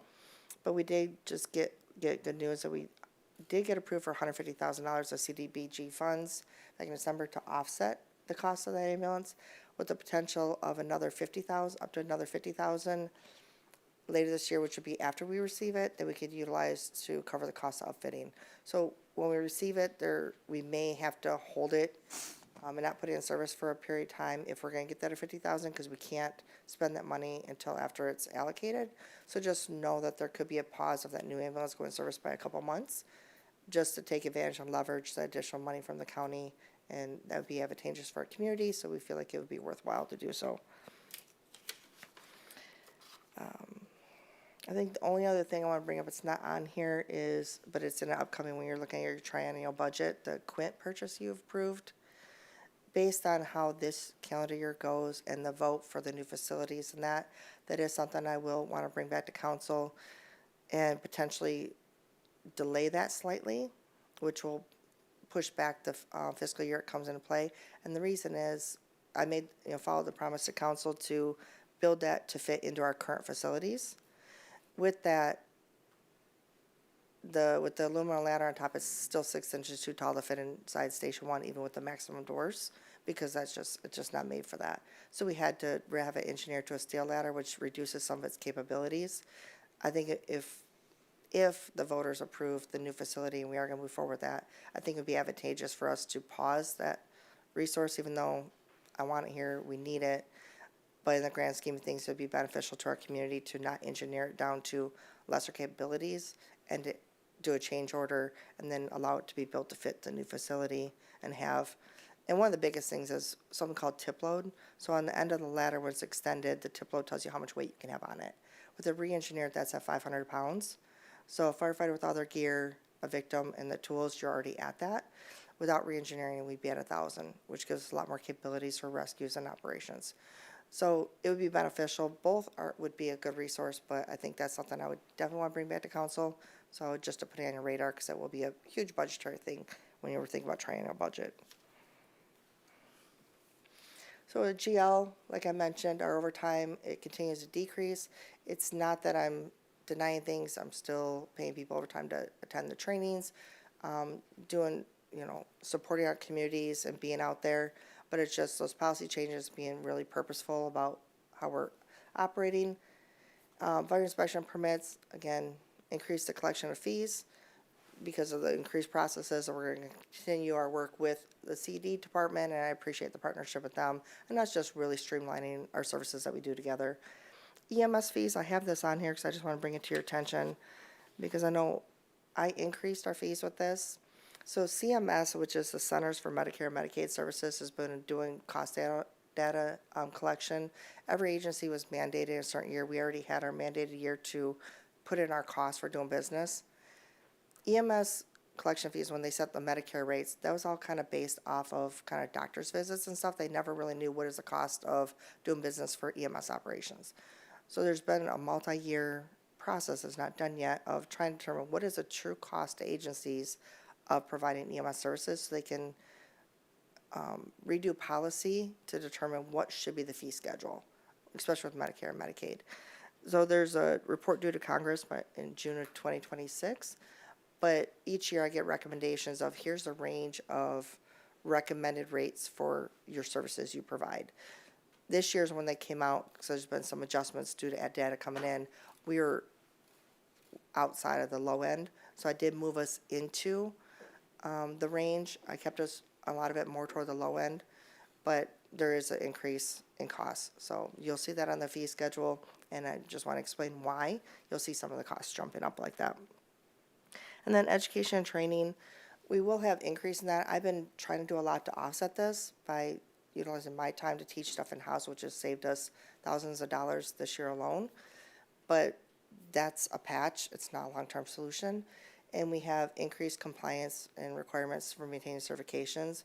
So going forward, that it will be in the plan to maintain our educational account where it is to maintain all the certifications we need to provide the services and maintain all our licensure.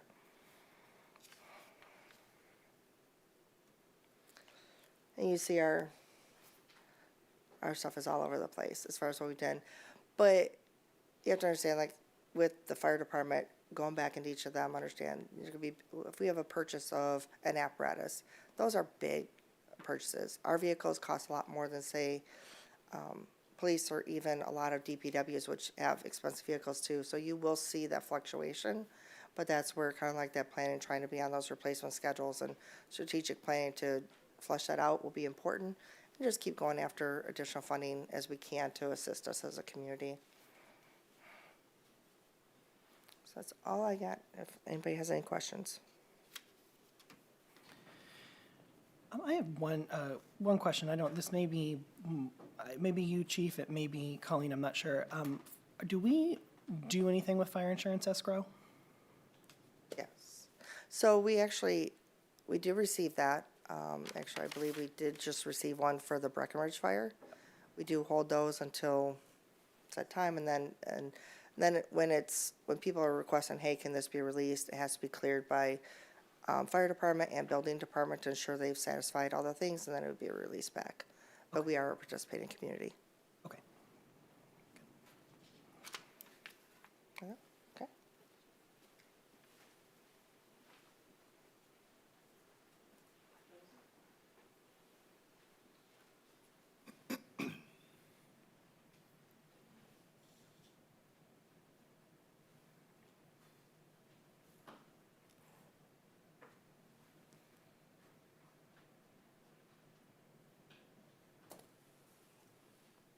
All right, so DPW has a few funds. I'll just mention briefly a little item on DPW, so I don't have to say it a few times. We maintain infrastructure assets, so streets, sidewalks, water, sewer systems, parks, forestry, sanitation, waste facilities, fleet, downtown maintenance, winter operations. And then the way we do this is a little bit difficult budgeting-wise. But to put it simply, we track all of our work for a year. We manage our budget, especially for personnel, work by output, and then we have splits for that. So facilities maintenance, that covers facilities maintenance, obviously repair, alteration, all of our skilled trades that are done in our buildings like HVAC, electrical, plumbing, mechanical, general repairs, maintenance, alterations within city buildings like the one we're in today, parks, not parks, well, yes, outdoor parks, DPW, fire stations, police station, and some of our parking areas like the DOT parking office. General public works personnel, as I said, is mentioned, split by work output. So we have 2 FTE that are under the 265 budget. And then there's a 5% split coming from our director, administrative manager, and customer service for handling kind of the work output that goes to them through 265. Major accomplishments, just recently, over the last few months, we renewed all of the RFPs for skilled trades contracts for city buildings. We've been reprioritizing and have reprioritized capital investment projects based on the strategic facility plan and budget adjustments over the last couple of years. Custodial maintenance and DPW convert office into the conference room upstairs at City Hall, and then we try to do as much as we can internally using custodial maintenance. They're actually here today doing some painting and finish updates in the police department, and they've been doing that for the last couple of years. They'll start back on City Hall pretty soon. So yeah, cost efficiency, one of the major changes that is reflected in this budget is that DPW and Southwest Yard facilities capital improvement projects are split cost with that work output split that I've talked about, and then that ends up taking a considerable amount from 265 general fund and putting it in the appropriate special funds. So the facilities maintenance costs, outside of the everyday operating costs, maintenance, smaller repairs, is mostly capital improvements. So for instance, City Hall lift replacement, of which there are 2, books about $200,000 for next year. And then you'll notice that right now the lift at the front door is actually not operational and unable to be repaired. It's going to have to be replaced. So this is the budget item that falls in. So City Hall, Police Station, Fire Station, HQ, and DPW all have HVAC controls upgrades that are slated to take place in 2027. That's about $300,000 to replace all of the panels, all the software, and get so that we can actually monitor and manage the HVAC system in all of those buildings. Right now, the DOT is the only one that has a contemporary or even somewhat modern HVAC control system. Southwest Yard methane extraction system improvements. We'll talk a little bit more about that as these come up, but the Southwest Yard is the yard that DPW uses for bulk storage items, leaves, wood chips, things that get transferred to SACRA before they get transferred to SACRA. We use it for construction staging on our infrastructure projects. In the past, long ago, leaves were buried there. When leaves aren't exposed to oxygen, they degrade and they turn into methane. So that is something that the city's been dealing with and will continue to deal with until that is able to kind of push its way out. And then replacing a scissor lift, not a big ticket item, but I just mentioned that facilities maintenance does have, and I spelled that horribly, a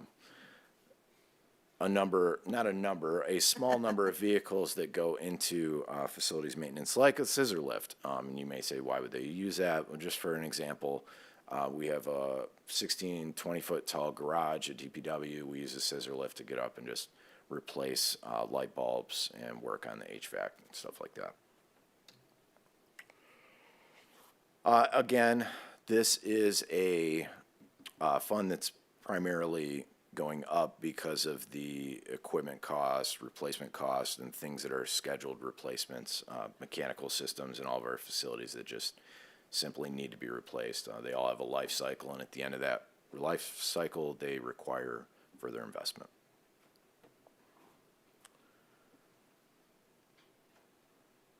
If there's any questions, I can take those before moving on.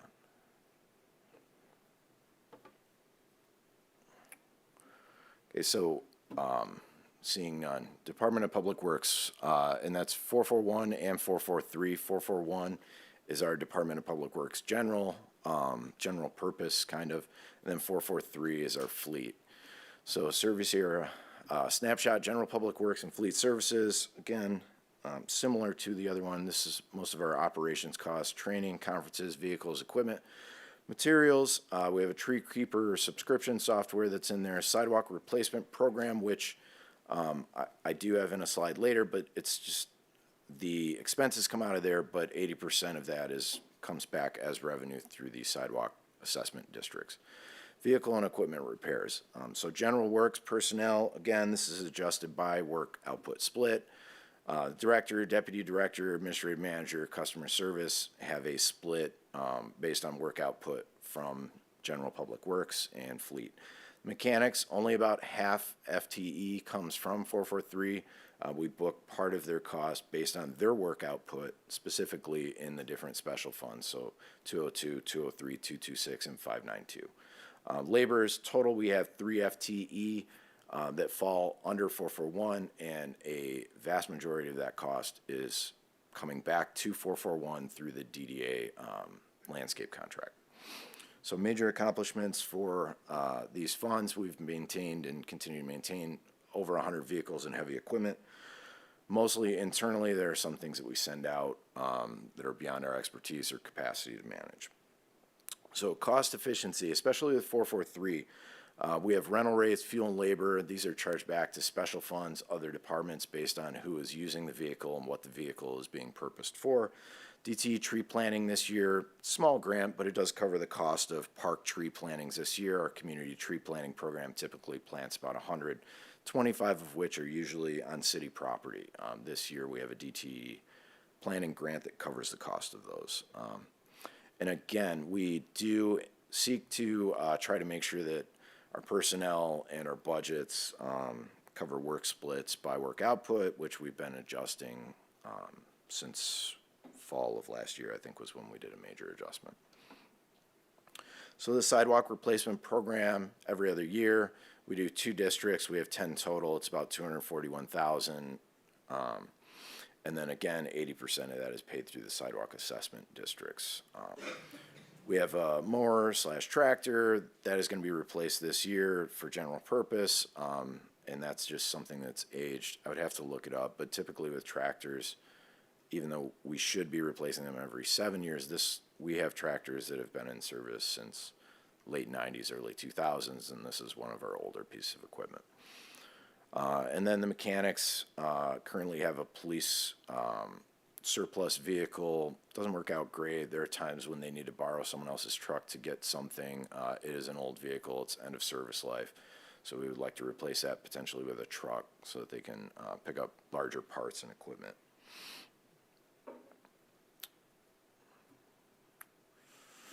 And this goes down. I'm not sure why it's going down so much from 2025, but we have a major lease purchase that's dropping off. So 2026, 2027, 2028 are all trending down. And we're also making sure that we're doing a good job of prioritizing our work splits and then booking things in the appropriate funds like water, sanitation, locals, and majors. I do want to quickly note here, right now, this section does present some risk financially to us because there is a heavy cost associated with fuel.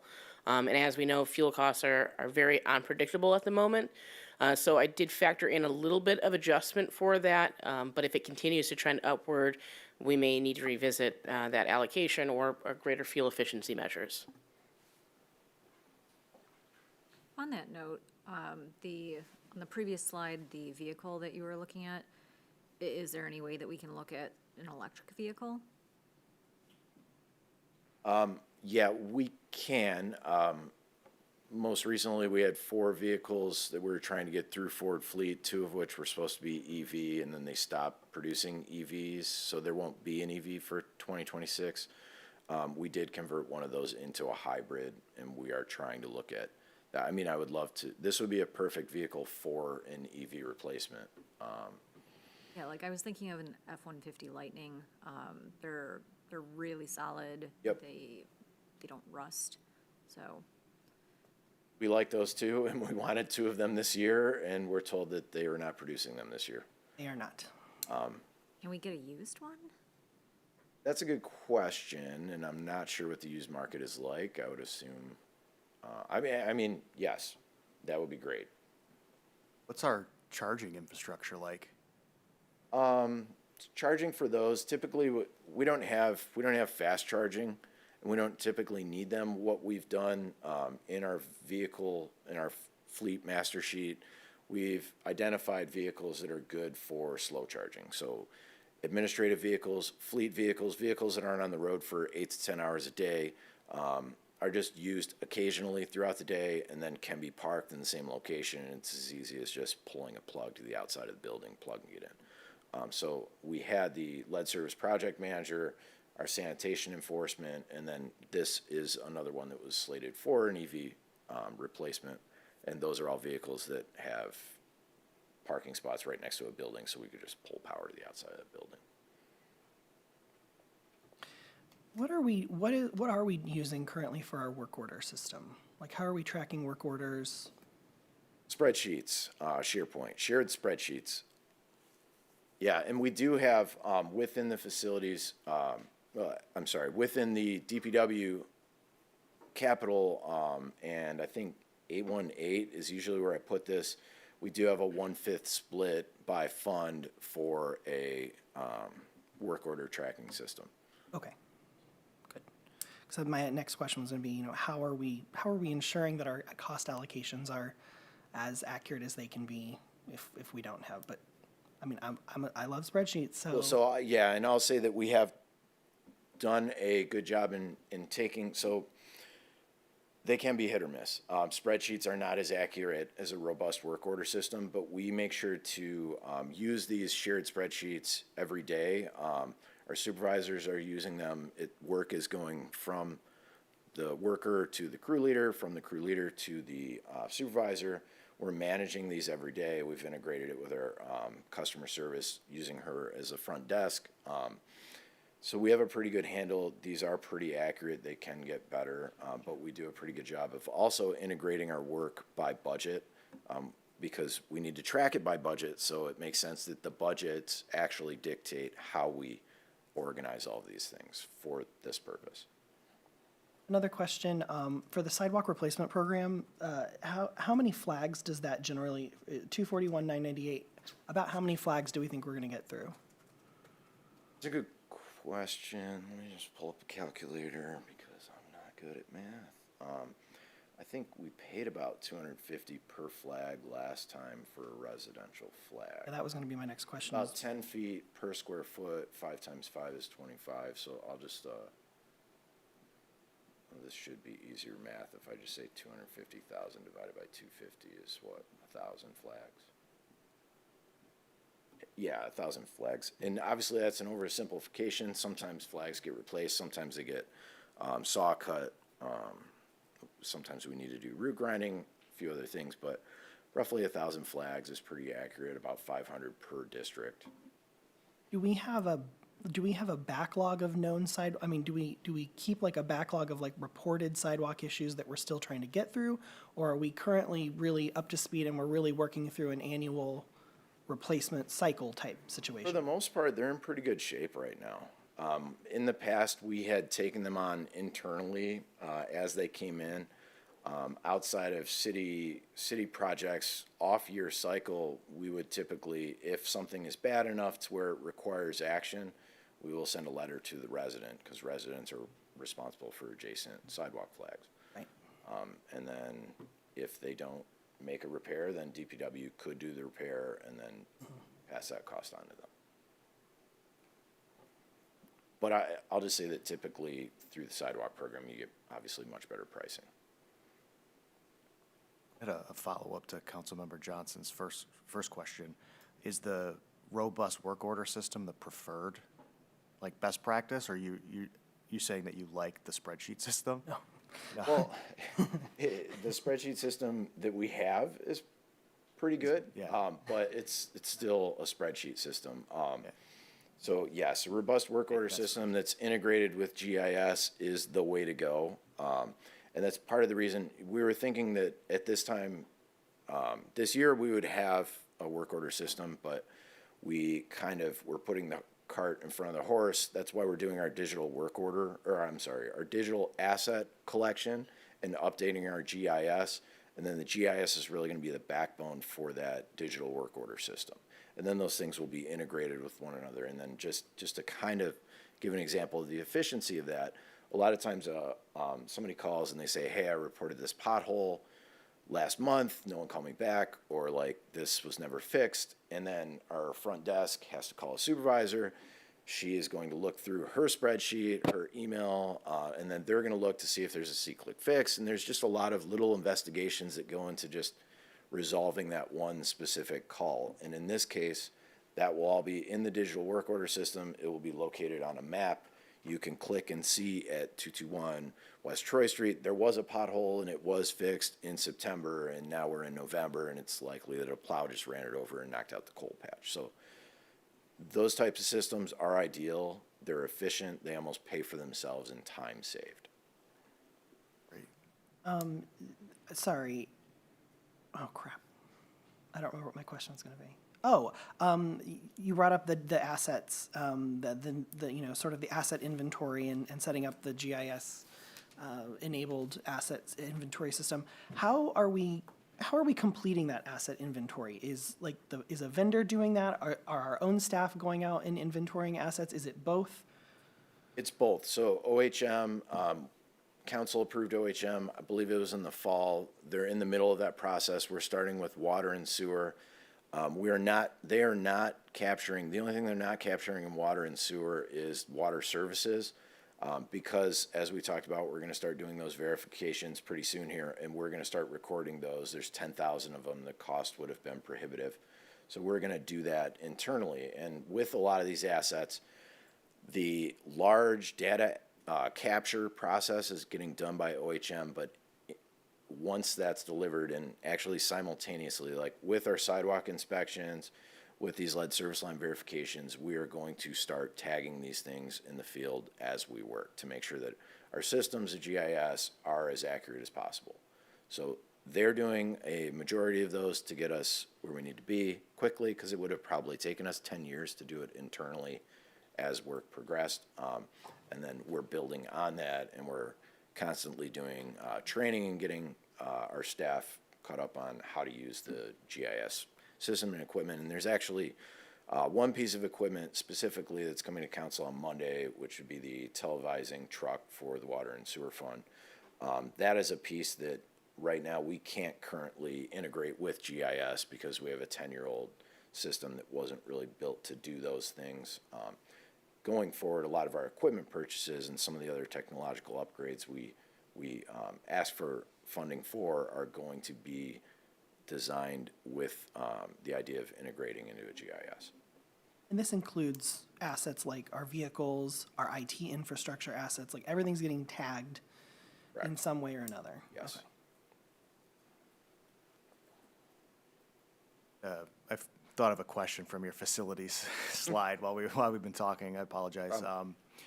Do we have an estimate of how much longer the off-gassing is going to take in that property from the leaves? Gotcha. With methane, no, we don't. Fishback is going to be there within the next month to do additional testing. My guess is a very long time unless we do some remediation, because I'm not a scientist. But the leaves, in order to decompose and turn into compost, need oxygen, and they're buried. They can't get oxygen, so they just kind of sit there and they degrade over time, and then they off-gas into methane as opposed to what they do normally, which is turn into soil. Years, but they'll give us an estimate after their Yes, and assessment. I'll ask them that question when they're out to do this, but yeah, it probably longer than all of us will be here, would be my guess, without intervention. And that actually, I had written down a question on my sheet on that same topic of, do we know what the full remediation cost, and even if it's not, do we have an idea of how what it would cost for intervention. Ballpark, we did submit a grant proposal, I think it was about a year ago, maybe a little bit longer, and we were talking about remediation was in the number of 500,000 or 600,000 to do probably 2/3 of what we think we need to do, and it's literally just digging things up until all the leaves are down. Some of the deeper pockets are 12, 14 feet deep, so it's just removing all of that, disposing of all of that, and then backfilling all of that. Sorry, you said that figure covered 2/3 of what needed to be done? Roughly 2/3 of what we need to do. Most of it is on the east of, if you were looking at an overhead map, we have a ramp that we use to load leaves on a pad. Almost everything is to the east of that requires remediation. So if you're looking at this, so that probably represents roughly an acre of remediation where you actually have to dig down, remove, dispose of, and then backfill. Thank you. For the replacement of the SUV, is that under 443? I just want to make sure. I'm just trying to Yes. follow. Okay, Yep. all right.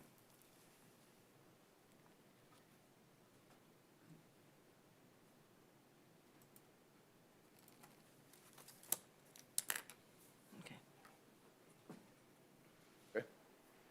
Thank you.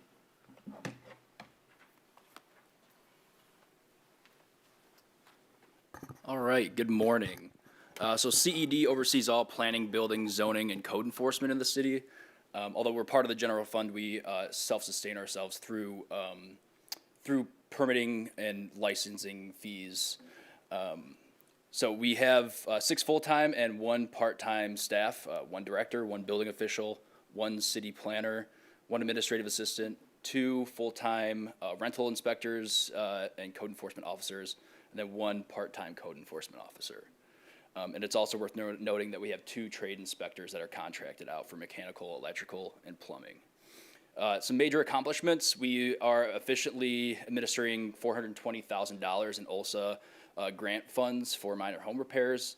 We currently have 4 applications for the final round, the additional round that we were awarded.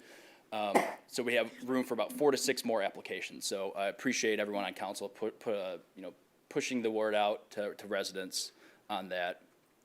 At the planning commission level, we approved 1401 Faro, 660 East 10 Mile, and then at city council level, we approved that pilot program for 1200 West 9 Mile, which is anticipated to begin construction here in the spring.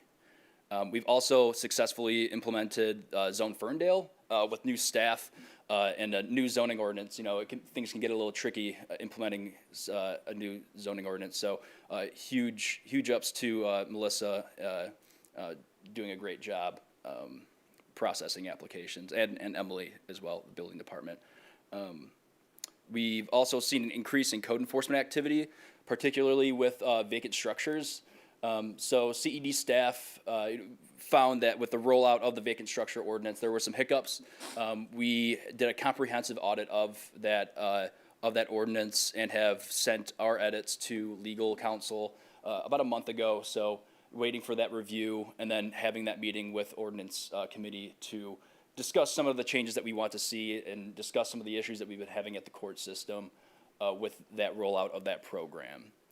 And then also just kind of a little bit of a report here from 43rd District Court.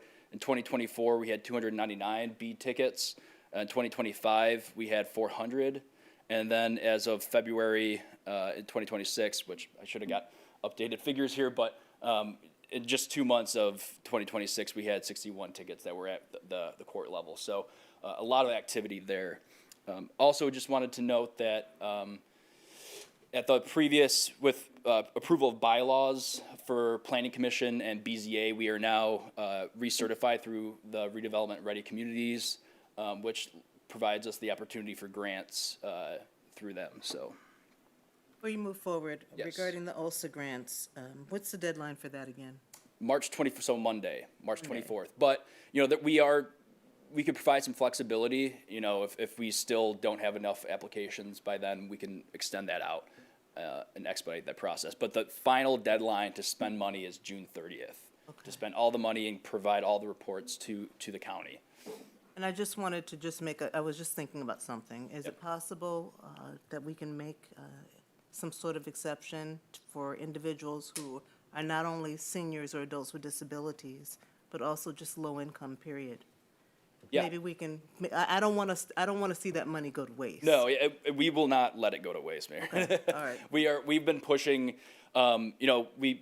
we did a little announcement on WDET, which is covered by the grant, for that cost associated with that. We've been pushing it out to residents. We have code enforcement knocking doors, looking, patrolling the neighborhood, saying who might qualify, who do they know, and it's been working. So, I think a week ago we had only one application. Now we have 4, and are in process to get a couple more. So, the outreach is working.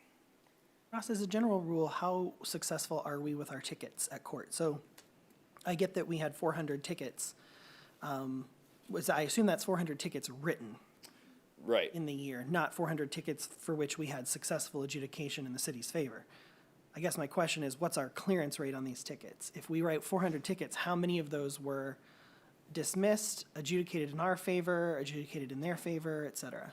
Yeah, I don't have those numbers for you, but we did meet with the district court because this was an issue, right? There's been miscommunication on both sides, but we got together, provided, found the gaps. What were we doing on our end that's not allowing, final resolution on these? And we got with legal counsel, and he created a checklist for us. Like, in order for these to be, successfully across the finish line at the court level, we need this documentation, because we found that whenever we would submit things to the court, we were missing a couple pieces of information, or we filled it out incorrectly, and then we had to restart the process all over again, right? And we also found that there are at least 15 or so tickets that were still upheld, and they're like, we don't know what to do with these, So we're going to have more regular check-ins with the court, probably monthly, to make sure that whenever there are tickets that are held up at the court, there's that communication there to make sure that we can get it across the finish line. So And that's all kinds of tickets. It's not just vacant structure. It's blight. It's all of it, grass, all grass, just weeds, all the trash. usual code Yes. violation. Okay. Yep. Ross, sorry, to follow up on the mayor's question, you don't think the county would make an exception for applicants who have been approved for the OLSHA grant to reapply within this grant term to make use of that funding?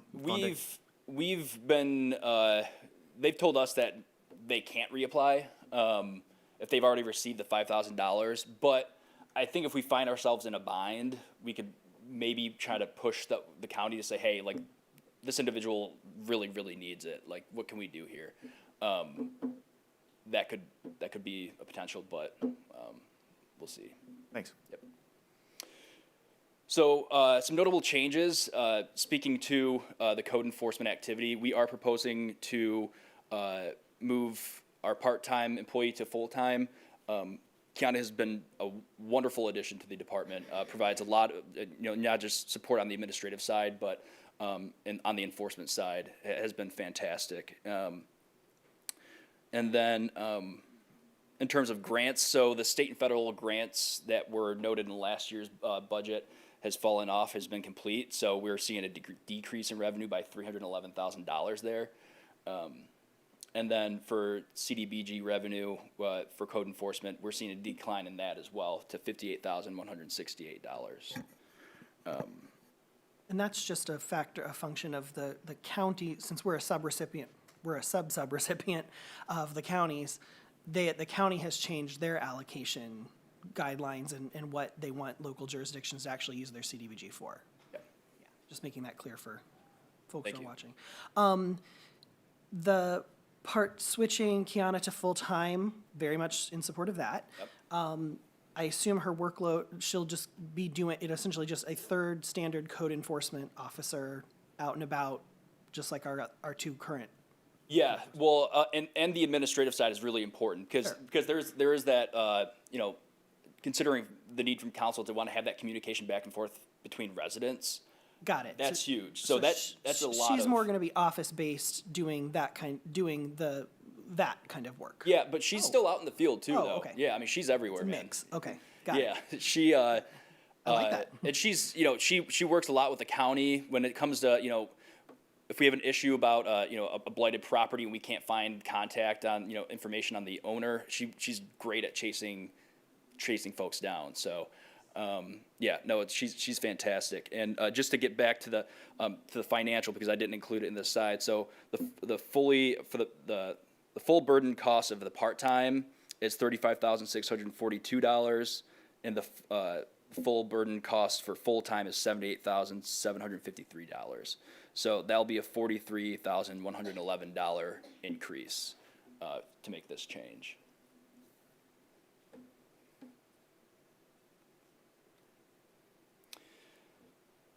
So, looking at 2026 projected, there's a decrease in expenditures attributed to director vacancy.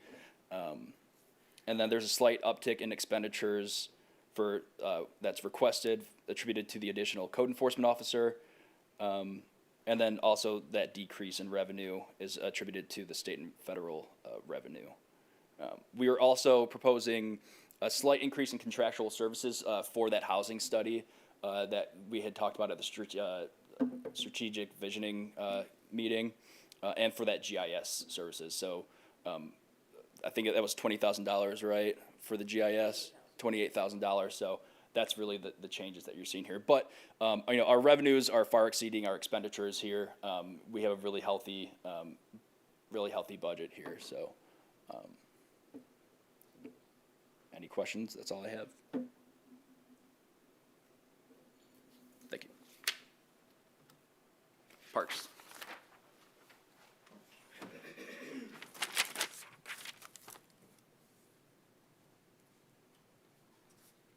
All right, I was gonna say good afternoon, but we're still in morning, all right. Okay, so for parks, our service area snapshot, we have 3 major renovation projects that are underway in the upcoming fiscal year. One is the Martin Road Park Service Building, which will include a restroom that will provide more restrooms that we currently have now to service our splash pad and all the other additions and visitors to our park, as well as concessions and other things to support the park, like a small office, as well as storage for the splash pad and other equipment. We also received several grants for a Martin Road Park playground expansion. Currently, or as it stood, there were 2 playground areas at Martin Road Park, one in the central area of the park and one more in the east by the play structure. And so the central playground was old, very old, over 25 years old, underwater. It's been caution taped for the last almost 2 years because it's unusable. And so what we're doing is we're expanding on where the newer play structure is. So we're putting it in an area where all the play structures are in one spot, so it makes more sense. And we're also expanding it, so we'll have several new pieces of equipment there, including the full play structure, swing sets, and other more modern amenities. And lastly, we have our Harding Park inline rink renovation project that will be starting as well. The Harding Park rink was initially installed back in like 1963, 68, right around there. So it's old. It's basically the last one standing in the park that's in our park system that's pretty usable and heavily used. It will be the last one outside of Geary, which we eventually will be decommissioning. So that project is underway as well. So with all those projects, we have gotten over $2.65 million in grant funding, whereas it stands now, pretty much the projects are 100% grant funded for the most part. So some of our major accomplishments include completing the park improvements at Martin Road Park last year, which included the pickleball courts, the walking path connections, the ADA improvements, the basketball court, as well as additional pavilion and some other amenities. We've also secured several capital improvement grants for the projects that I just mentioned. Those grants include for the playground expansion, the MDNR Land and Water Conservation Fund in $150,000, Oakland County Parks in $64,000, and more recently a Game Time National Demonstration Project in $119,000, which they'll be providing that basically off of the equipment that we will be getting from them. The Harding Park Inline Rink project. Again, another MDNR Land and Water Conservation Fund grant in the amount of $100,000.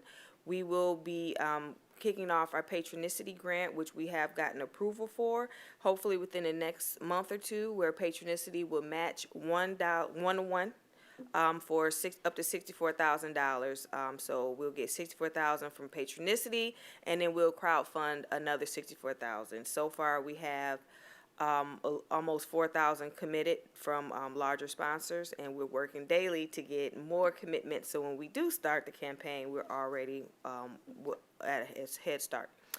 And then lastly, for the Martin Road Park Service Building, we have $2.1 million in total that we have secured in grant funding. And I don't know if you guys have been to the parks last summer, but I'm sure you'll be there this summer, and you should see from all the improvements that we have made and will be making that our park utilization has drastically increased. Moving on to recreation, currently we service over almost 9,000 participants, and we offered over 106 programs this fiscal year so far, with some other programs underway. We have 5 full-time and 5 part-time team members, 4 full-time staff members, which one is currently vacant that we plan to backfill soon. We have 3 part-time recreation aides. One of those 5 full-time positions is 100% SMART grant funded, and then the 2 part-time SMART drivers is also funded from our SMART. We are in the process of hiring for the second SMART part-time driver now. Some of the major accomplishments that we've had is sold out programming from summer camp, senior trips, youth sports. We have expanded our summer camp. This is the first year that we've done 150 because we sell out every year, and we know that's something that's definitely a need from our community. We have growing programs and participation in the youth sports, camps, adult enrichment, senior programming, aquatics, our youth officials programs, and so much more. We've had some cost savings by receiving additional grants for recreation, such as our $5,000 Adult Learn to Swim grant, where we offered free swim lessons, which those also sold out and filled up quickly. We've raised over $10,000 in sponsorship funding for our events and service, and projected to raise around $16,000 to $18,000, if not more, this year. We've leveraged several new partner facilities and agreements for programming, which has also allowed us to bring in more revenue. We have partnered with Hazel Park Public Schools, where we utilize their gym facilities to expand our basketball and camps, and our summer camp, which will be held out of 2 of their facilities this year. We've also partnered with Ferndale Free Methodist Church, where we offer adult enrichment and have used them for basketball and other programs as well. So some of our capital costs, as I mentioned earlier, is our Harding inline rink replacement. What we are looking for the city to contribute is $57,500 as a grant match. Again, if we raise more money from the crowdfunding, then that'll be less that we would have to contribute. Our Martin Road Park Service building, we currently, in upcoming fiscal year, plan to spend $1.2 million in grant funds. Currently, no funds, city funds are needed at this time because it's 100% grant funded. Through the Martin Road Playground replacement, we're recommending $20,000 as a city contribution for a grant match, and that's a lot to do with just the upfront planning that will be taking place for that, but the actual project is grant funded. Okay, I thought so. I was like, wait a minute, did I go up or back? No, not a question, but I just think it's really impressive what you're able to do with grants. Yeah. Thank you. Now turn it over to DPW. I have a quick question on the patronicity. Are you going to give a presentation to council so they can help solicit? Yeah, we can definitely Donations? do that. Where we're at in that process right now, the process actually changed with MEDC and the state. And so we're just waiting to get the official go-ahead to launch, for our launch date. Yeah. And so as we get closer, we'll give that presentation. We just don't want to get everybody, where's the link? We're ready to donate, Yeah. and we don't have that information yet. Okay.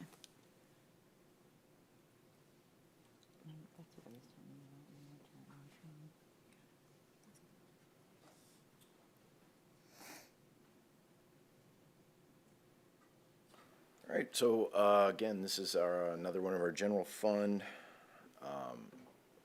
departments, DPW, Parks and Forestry, Maintenance and Repair, Training, conferences, vehicles, equipment, material for Parks and Forestry related work. I think there is a fair amount in the capital fund vehicle replacement under 751 for the next couple of years. This is adjusted, split by work output, director, administrative manager. CSR all have a split percentage. There are 5 laborers, FTE in there. So accomplishments, we removed 42 dangerous trees, coordinated district trimming on Wilbur Heights this year, added turf restoration maintenance on athletic fields during spring and summer. And that may seem like not a big deal, but we were able to free up labor time because we were cutting the parks in a much more efficient way. That's something that we've been working on. Incremental improvement on those smaller things multiplied by 5 staff members mean that we have time in our calendar to do some more turf restoration maintenance and some of the other higher level things. Cost efficiency, again, we improved routing procedure for grass cutting to decrease time spent on that. Performed tree trimming work internally around Martin Road Park Building Project site. So we always try to do, as park projects takes place, as much work internally as we can and as the schedule allows. Parks and Rec capital costs. So for us, this is mostly equipment. Tractor replacement, $100,000. That equipment, again, is at the end of its recommended replacement cycle. It's far past the end of its recommended replacement cycle.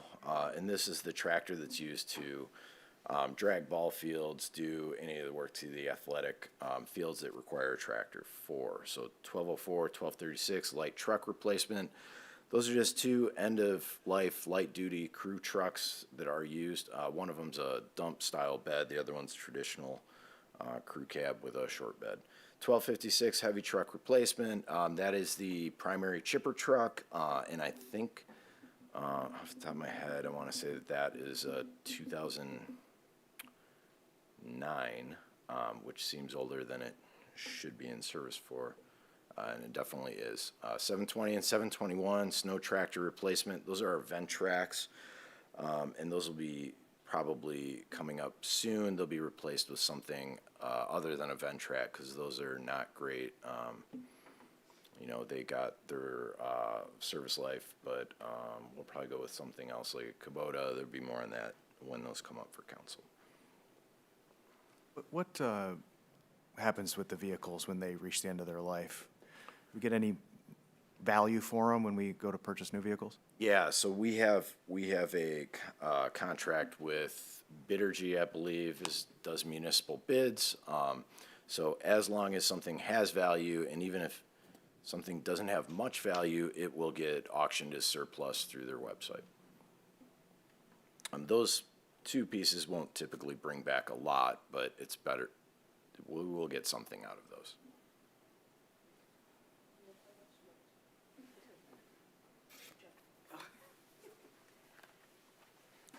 And I'll let you jump in if I miss something. All right, so pretty much it looks, based on our budget, we're pretty much on trend.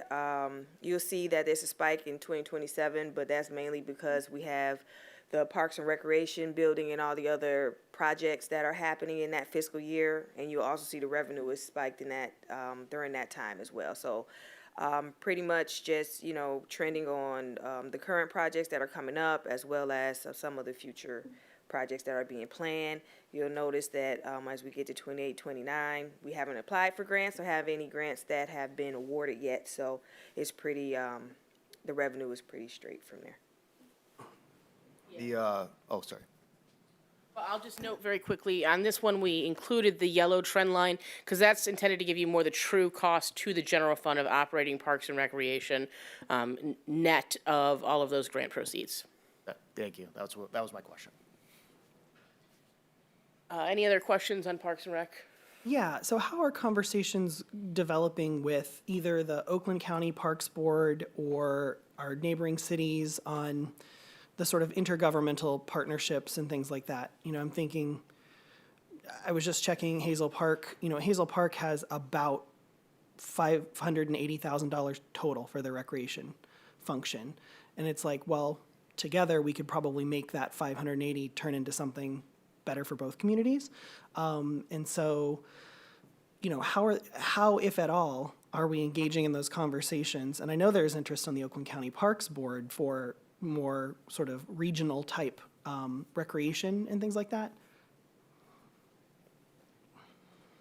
So we haven't talked to any other community specifically about their funding and how we can collaborate with that, other than just, you know, we currently work through like our sports and other programs where we partner. However, I have been in conversations with Oakland County Parks about the potential of doing something more regionally and bringing the different cities and departments together to see how they can support and how we could possibly work together on things. But that's at the very beginning stages. Okay. What would that look like? What would that cover? What are they interested in? I think we don't know yet. I think that's kind of the, So it's that early. Yeah. well, Yeah, yeah.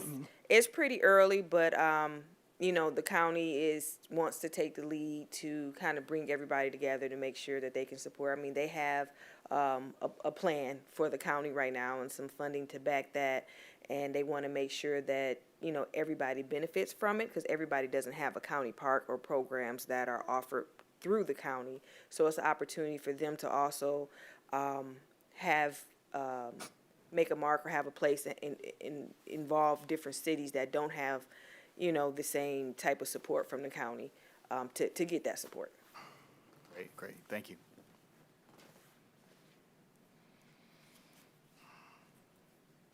Okay, so that does bring us to the end of general fund expenditure discussion.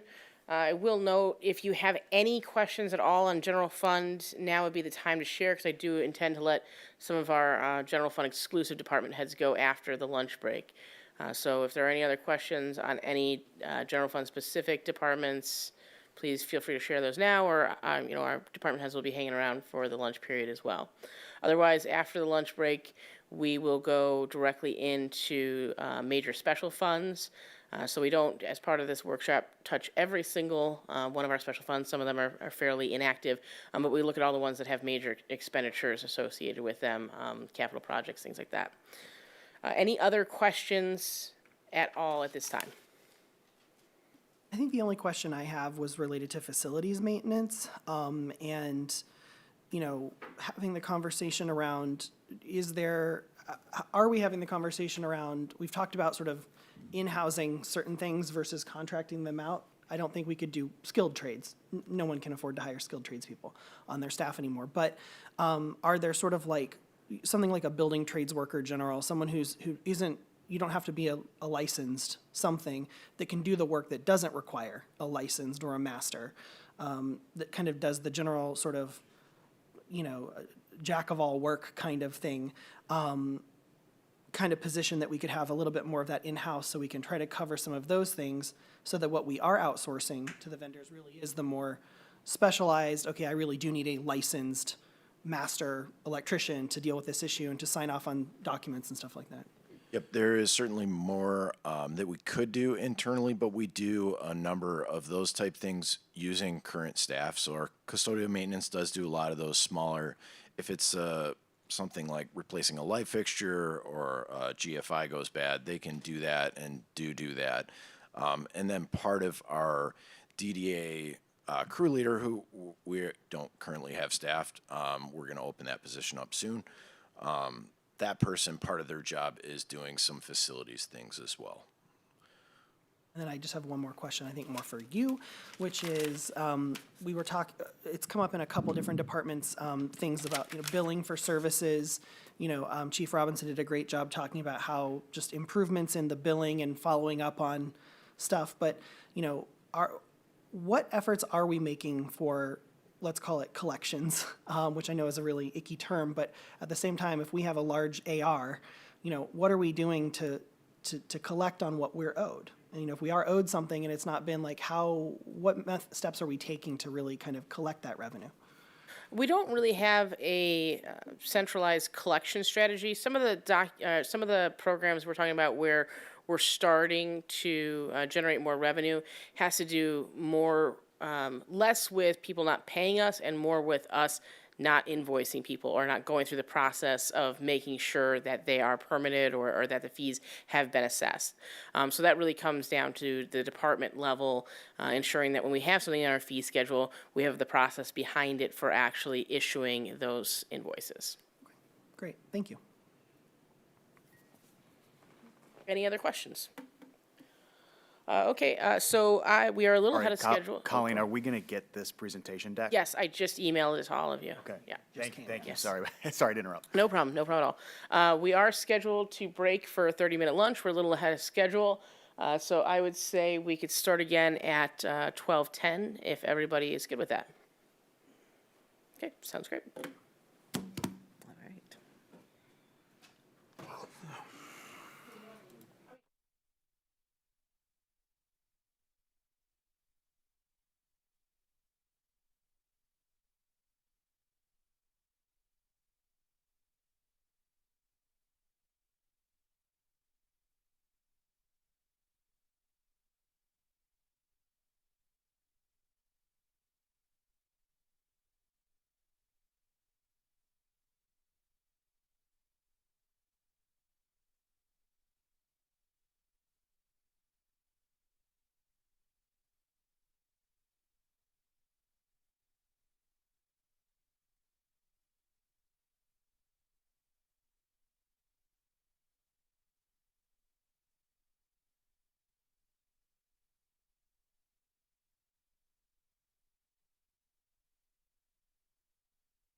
All right?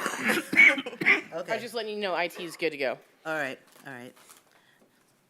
No pressure or anything.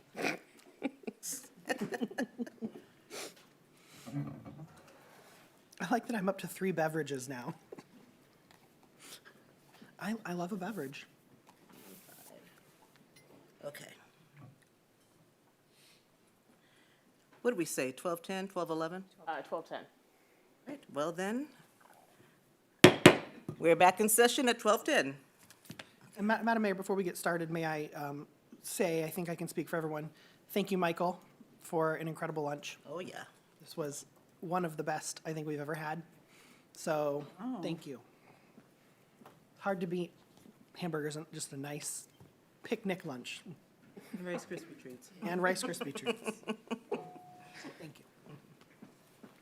All right, well, this afternoon we will be going through our major general fund departments, where the general fund accounts for about 50% of all of the city's revenue and expenditures. These next 6 units account for roughly 45%. So you will see in your report some smaller funds, pass through things like the ARPA fund, the drug forfeiture fund. We don't dive into too much detail with those during this workshop. We try to focus on where we have major revenues and expenditures, particularly places where we have staff costs. So we'll start off by talking about major and local streets, then sanitation, the Downtown Development Authority, auto parking, and finish with water and sewer.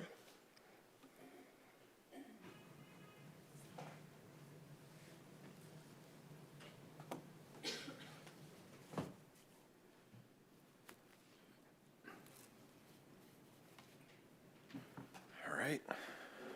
Again, the Public Works personnel has a split. All admin has a split percentage because this is a large portion of our total. I want to say between these two funds, we're a little over 30% for work output, which is why we have 8 laborers, FTE, coming out of these two funds combined. So accomplishments, we've continued inspections on catch basins and 5-year maintenance cycle for section repairs, performed snow maintenance for double the snow events over last year with the same level of service due to that incremental efficiency gains that we constantly try to do every year. Road repairs, for the most part, outside of some exceptions, are all performed internally. Salt calibration and snow emergency procedure refinements have increased the efficiency of the program, lowered the cost of salt. We use less salt than we did 5 years ago, 4 years ago, 3 years ago. We used quite a bit this year, so I can't say we were better than last year, but it's because we had double the snow events. MDOT, we have an interlocal agreement similar to our agreement with DDA. MDOT pays us to maintain 8 Mile and Woodward. So local and major streets capital costs. These are mostly program-based. They're vehicle-based as well.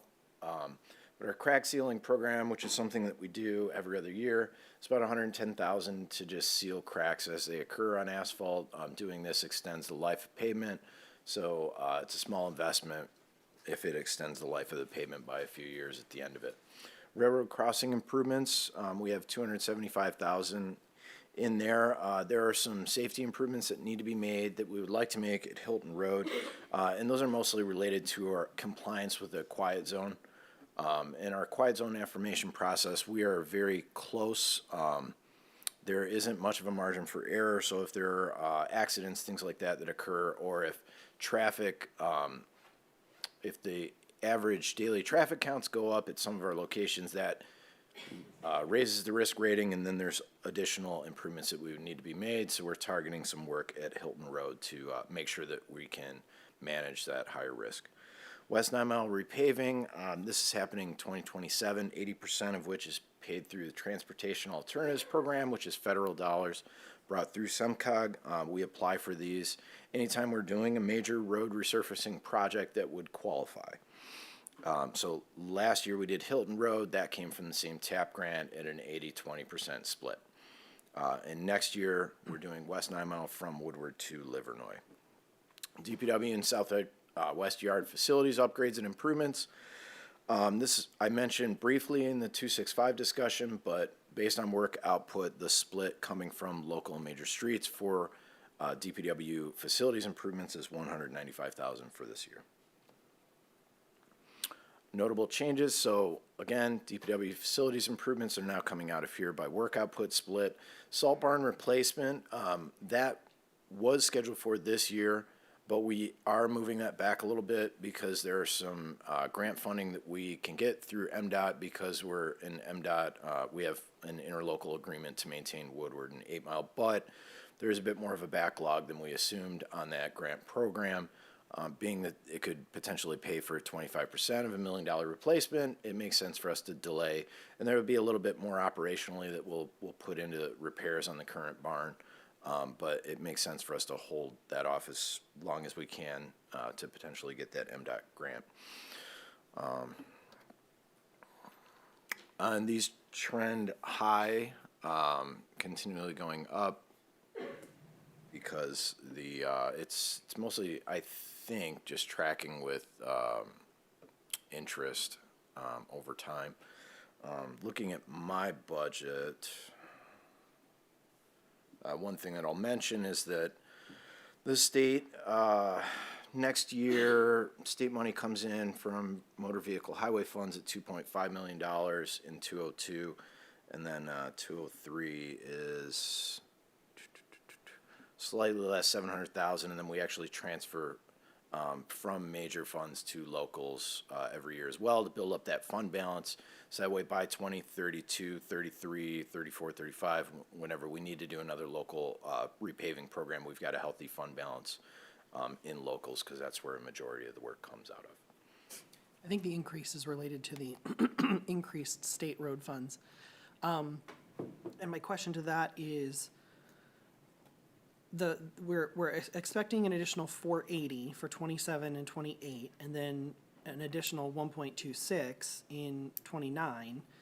Have we controlled or put any kind of hedge on this number based on the fact that a lot of the new road funding is backed by marijuana revenues, and that's in the toilet? So, I mean, the marijuana industry's collapsed, and probably by middle of this year, it will almost have completely collapsed. So, I mean, I'm nervous about us basing the budget on a full revenue estimate on the additional road funding. What I'll say to that is recognizing, particularly when it comes to state revenue sharing, the state is inconsistent at best. We do forecast that by 28 or 29, if those trends change, we would bond for some of these capital issuances. If revenue targets stay on track, we can pay directly for revenues from that year within the fund. So that's kind of where we kept it for projection purposes, kind of cash in, cash out, but we always have the option to do bondings. Okay. Jim, you mentioned that West 9 Mile repaving is going to be 2027. And is East 9 Mile on the radar, and what might that time frame look like? You know, I would have to look, it is not on the radar. Okay. I believe it's been paved, well, I know it's been paved since 2015, 2016. I can't quite recall, but typically the life of asphalt pavement would be 25 years. As it approaches the end of service life, we do put that onto our calendar. We put it on our capital project, and then we submit that to SEMCOG for TAP grant funding. Thank you. And I don't know if if it's this fund or I'm not 100% sure, but can we re-engage with the railroads on the condition of the crossing at Hilton and 9 Mile?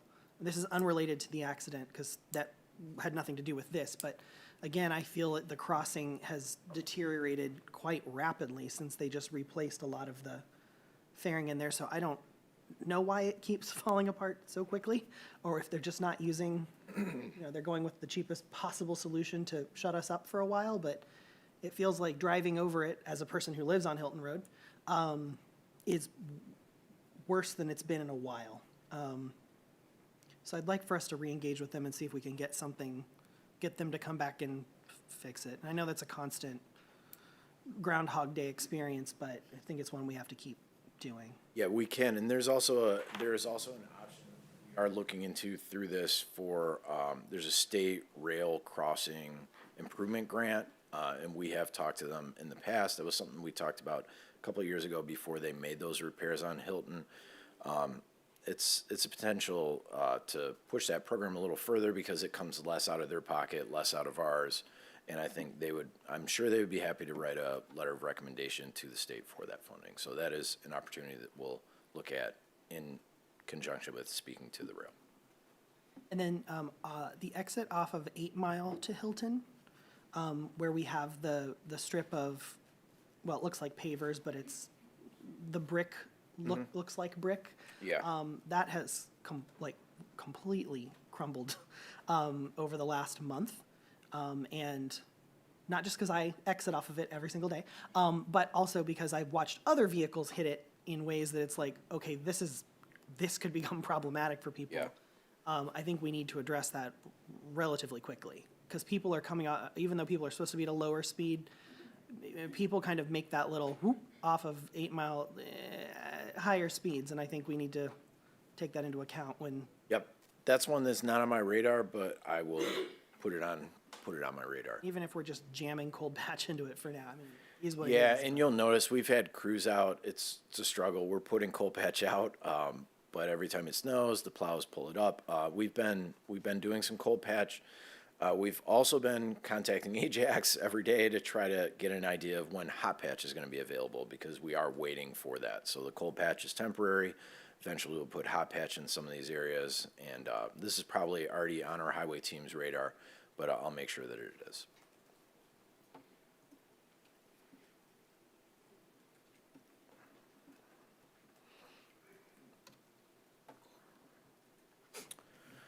All right, so the next DPW fund in specials is the sanitation fund, which is 226. The first slide we'll start with is rates. So the way we establish the revenue that comes into this fund is through rates. We did a rate study with Plant Moran, I believe it was 2 years ago. It goes through fiscal year 2029. Looks at R1 residential, R2 residential, R3 residential, apartments, condos, commercial, and restaurants, and these are adjusted annually through that study.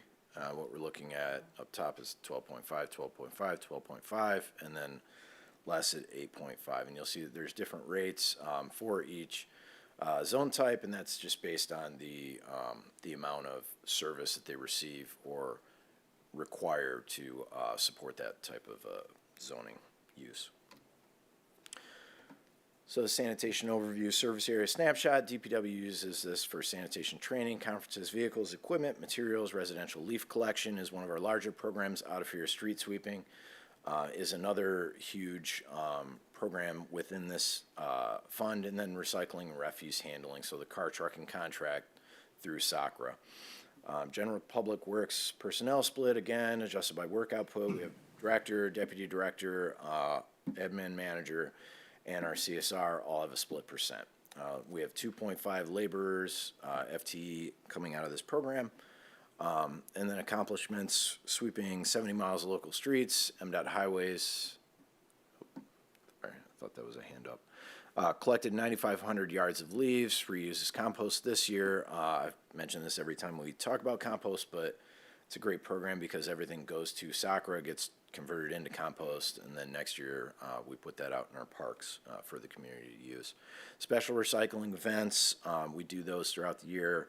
Spring, fall, some of our pumpkin plop, holiday material, Christmas tree recycling, and then our spring hazardous household waste. These things all continue to divert solid waste from the solid waste stream. SACRA provides refuse and recycling costs and economy of scale. That is a great program and partnership for the city. Sanitation capital costs. So a couple of big ones. It's usually equipment and facility based. We have a Withington lot and cardboard compactor replacement scheduled for 2027. We have, if you look at the 4 quads around the DDA, the downtown district around 9 and Woodward, we have 4 refuse and recycling areas that commercial properties rates paid back go into, and this is because most of these properties don't have the room or the alleyway or would have to put recycling or refuse containers in the right of way. So rather than do that, we have centralized locations around Woodward and 9 Mile. And Withington lot is our larger This was built at a time where recycling wasn't top of mind, so it's a great area for trash compactor. There's not really a great area for recycling. It's not screened. It's kind of just out in the open, taking up 3 or 4 parking spots. And if you ever walk through Withington Lot, you'll see that. Additionally, this is our largest area. There's a lot of cardboard, so we're looking at potentially placing a cardboard compactor in there as well with the new trash compactor. Residential trash carts, about $565,000. It is in our capital program. We think that fall of fiscal year 2027, which would be this fall, we should have enough to coordinate with SACRA on contract renewal renegotiation and make sure that we have a good product spec'd out, and one that we'll be able to continue to use for the future. Leaf vac, so part of the LEAF program, we have old leaf vacs. We talk about these every time one more comes up. We currently have 2 new ones. We have 2 vintage 1955 leaf vacs that have started off as wood frame trailers, and we've kind of kept in service since then, and they're still working, but they are not great. They're better served as a backup. So we have 2 left to have our 4 total, and then we'll be keeping 2 of those as surplus vehicles for heavy days. DPW and Southwest Yard facility improvements, again, split by work. Cost to the sanitation fund would be about $70,000 to support the facility projects for 2027 in DPW. A couple notable changes, fats, oils, and grease inspection program specific to downtown restaurants. We were going to roll that out this year. There is a revenue that comes back through rates that pays for a majority of this program. It's a little bit higher first year because they set up GIS inspection, database, and some software things that you pay for up front just to get built out. And then going forward, we would continue this program annually.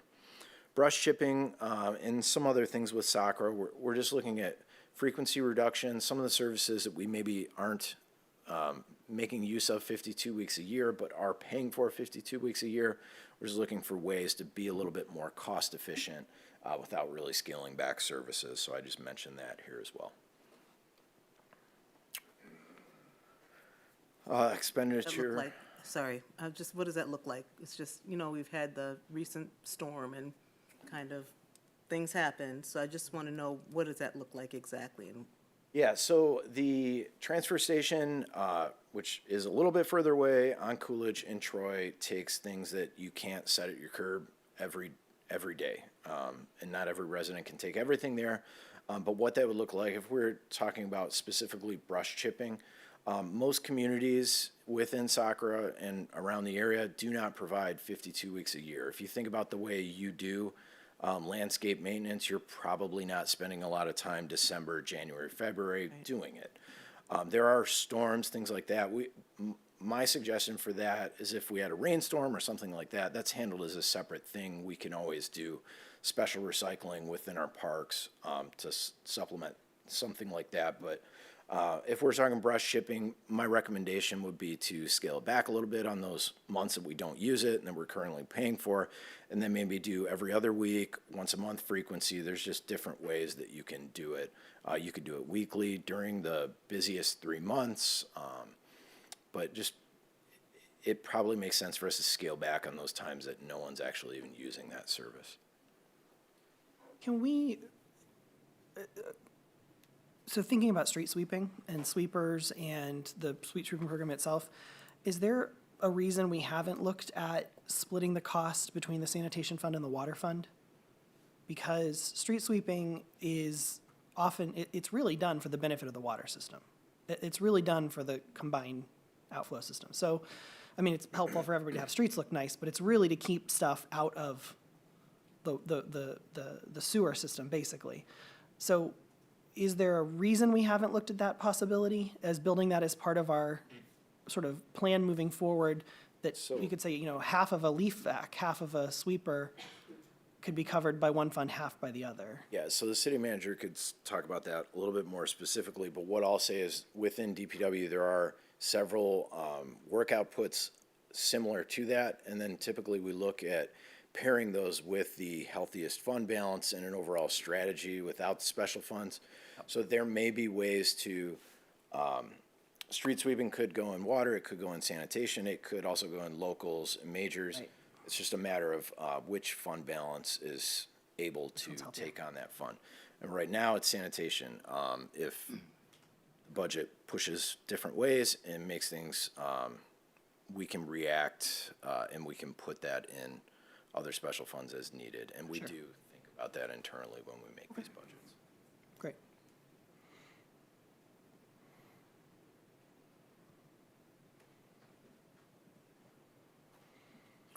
That's it for me, for now.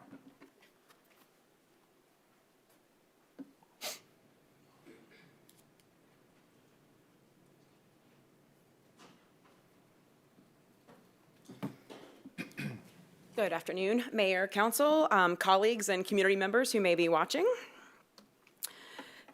Jenny Beaker, I'm the Executive Director of the Downtown Development Authority, and I'd like to start off for a brief overview for folks who may not understand how the DDA works in conjunction with the city, but slightly different than the city. We are a downtown development authority known as a DDA. We are also accredited by Main Street, which is a national organization. I like to call us the fun cousins who live in the basement because we do lease space from the city as an outside entity. We work very closely in alignment with the city's strategic goals, but we are a semi-autonomous entity.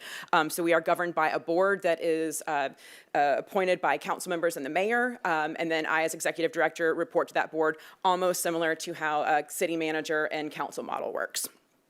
We develop and execute a strategy for the downtown on an annual basis. We also are accredited by Main Street on an annual basis, which is an evaluation process.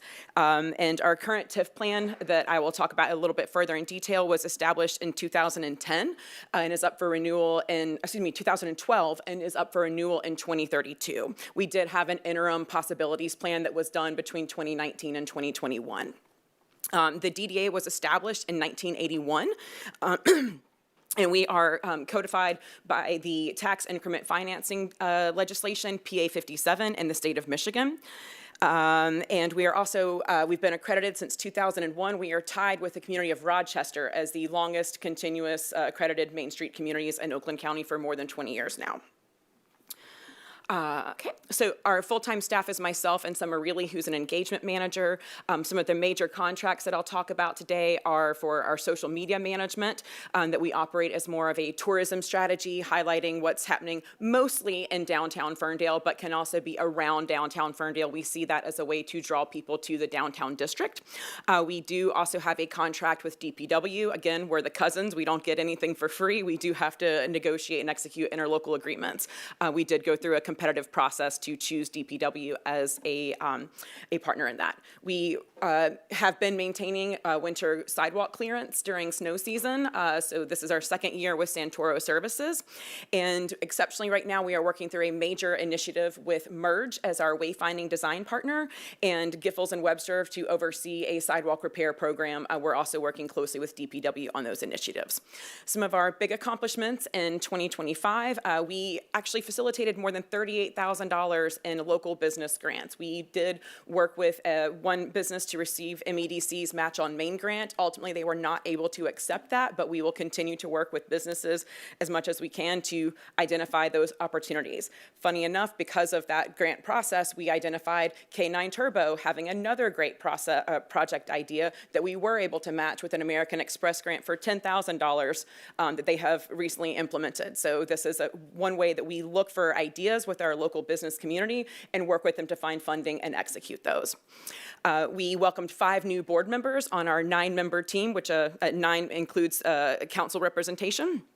But we onboarded 5 new folks, and we also kicked off our wayfinding initiative. We hosted and coordinated with more than 15 events downtown, including the 9 on 9 concert series, our partnerships with Parks and Recreation, including Santa at Schiffer, and Summer Solstice Karaoke, which I'm happy to announce that we are working to return for a second year this year. These are ways that we activate the Parks and Rec operated Schiffer Park that is in downtown to activate that green space, bring folks to downtown, and see what our other businesses have going on. And we are currently underway with our 2nd annual Art March. So I'll talk a little bit about tax increment financing, especially for folks who are less familiar with how this works. So we, as the DDA, I mentioned, are established in a boundary since 1981. That is the green boundary that you see on this map, and there is also a red TIF boundary within that green boundary. So if you think of it this way, all properties within the green and red boundary are levied with a small millage that is itemized as DDA on their taxes. Those properties that are within the red boundary are not taxed additionally or differently. However, a portion of the growth in property value over time is diverted to the DDA for management. So they are not taxed excessively because of where they are, but because if we're doing our job right, we are generating growth in the commercial district, and we receive a portion of that revenue back from the county instead of it going to other outside entities. So this is especially important for the local community to understand that if the DDA were to be eliminated, which gets brought up in a lot of communities statewide on a regular basis, all of that funding would not go immediately back to the local entity. About 1/3 of it would go to other regional entities like transit funds or other countywide initiatives, and then the local entity would not be able to spend that in the same way that we do. Because we have a TIF plan, we're able to reinvest that funding in ways like beautification, major projects, services, and marketing, things like our social media, that the city wouldn't be able to do for one designated area in the same way. So I'm always happy to talk about this topic further. Also, the Michigan Downtown Association has some great information about this topic for anyone to understand, so please feel free to contact me anytime. To break that down as far as our budgeting, the tax increment financing generates between $600,000 to $700,000 in tax revenue, or in revenues that are funding our operations, and then the green TIF millage, the green DDA millage generates about $100,000. So this is another way that we're able to share those revenues for our total operating budget and share services throughout the downtown and neighboring areas. For grants and philanthropic contributions, we, in 2025, received almost $300,000 from Oakland County through ARPA funding for our sidewalks and wayfinding project. We're also matching that with local funds from our DDA general fund. From Main Street Oakland County, because we're a select level accredited community, we receive $15,000 in technical assistance funding, as well as scholarships and access to Main Street national grants, like the AMX grant that we helped match with K9 Turbo. We also seek sponsorship through community organizations like Les Stanford, Giorgio Conti, the credit unions like Vibe, First Merchants, and Ferndale Elks have been sponsors in the past. Because we are a Main Street community, we are responsible for a strategy, and this is a way that we are not regulated to do, but we find it's very productive for us as an organizational entity. So this is just a snapshot of the Main Street approach, the way that we organize ourselves. These are our strategic initiatives right now. Many of them are still in progress, close to being finished. Some of them are not officially started, but are on the cusp of it. So one thing that folks can look forward to, especially businesses, in 2026 will be a facade grants program, where we're going to be working with businesses to undertake some of their own improvements, and we'll be matching that with DDA funding. So of our major planned costs, the sidewalks and wayfinding project is one of the biggest that we've had in a while. You can see the total here. It's going to be almost $800,000 of investment in the downtown district. This is split in part between Giffords and Webster as engineering and oversight. They're going to be conducting our bid process for the actual concrete work. We're going to be replacing a significant portion of the sidewalks throughout downtown along 9 Mile. We're also working closely with DPW on this to make sure that we are smart about it, that we finish within cost and on time, with the least disruption as possible. With our wayfinding initiative, I'll also remind folks, please watch our recent info session where we talk about the design concepts. This is something that was started by the DDA, but will be extending throughout the Ferndale community. City management and communications are both on our steering committee for that, so we very much want this to be a community-driven design process. You can watch that short info session, and there's also some printed out examples in the hallway for folks to give us insights on what they want to see. But after that is completed in this spring, we'll be having the first signs being implemented likely this fall. We're going to start with some parking signage, which we hope will be a big boost to our parking colleagues and helping people when they visit Ferndale know where to park, identify where they may have parked, and get back to it safely.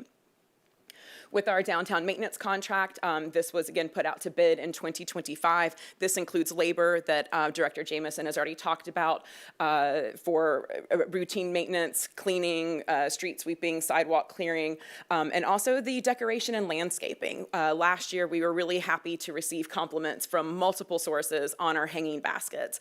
Those are selected by our contacts within DPW. They're watered on a regular basis, and we keep that downtown looking great so that people have a great day in downtown Ferndale.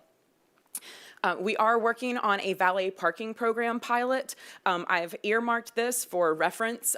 We are expecting to launch that hopefully within the month of March to relieve some of the parking pressure, especially in the northeast quadrant. So with 141 Vester that will be opening soon with some great new housing, there was a loss of private parking in that area. We are working with the city on prospects for development in the next few years, but in the interim time frame, we do realize that people can't always get to Ferndale in the way they want to, and that means they can't visit our businesses in the way that we want them to.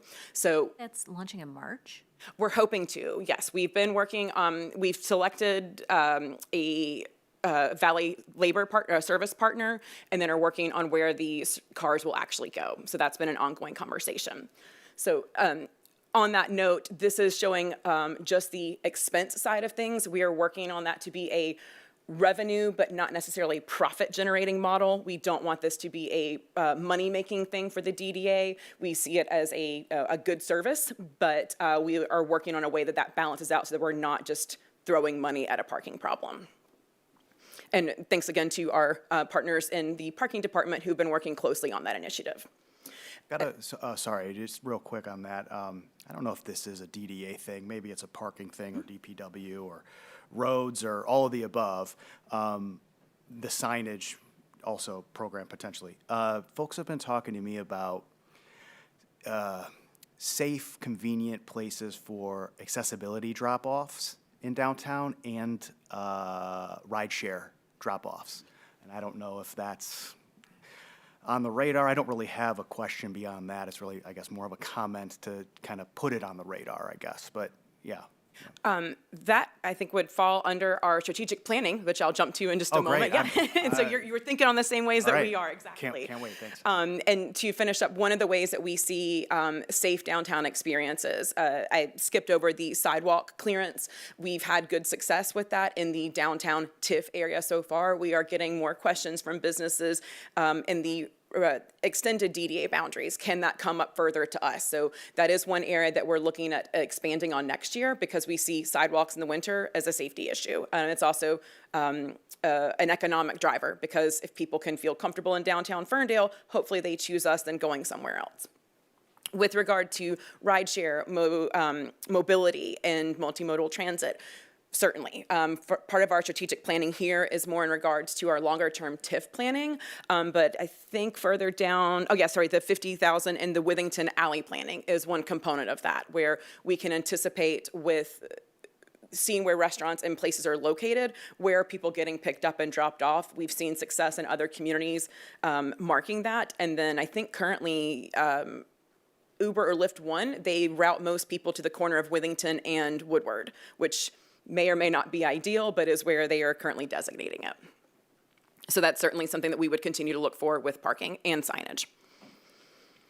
Under the realm of placemaking and programming, this is where we have the aforementioned facade improvement program. This is very common in many downtown communities where we work with the businesses or property owners to activate their public-facing space in ways that they might not be able to undertake themselves. So this is, instead of us having to send them through nationwide or statewide competitive grant programs, we can have a small kind of governing body within the DDA that will help to evaluate projects and then put money to those in a way that will get them activated sooner.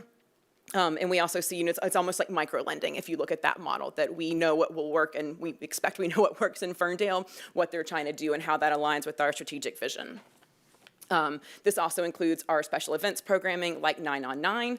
Our public art investment, we see this as a draw to the downtown. I get really happy every time I see people taking pictures in front of our murals. Like there are engagements and graduation celebrations and baby photos. That's why we want people to come to these very beautiful spaces. And if you're coming for the pictures, you're staying for a coffee or a drink or a luncheon afterward.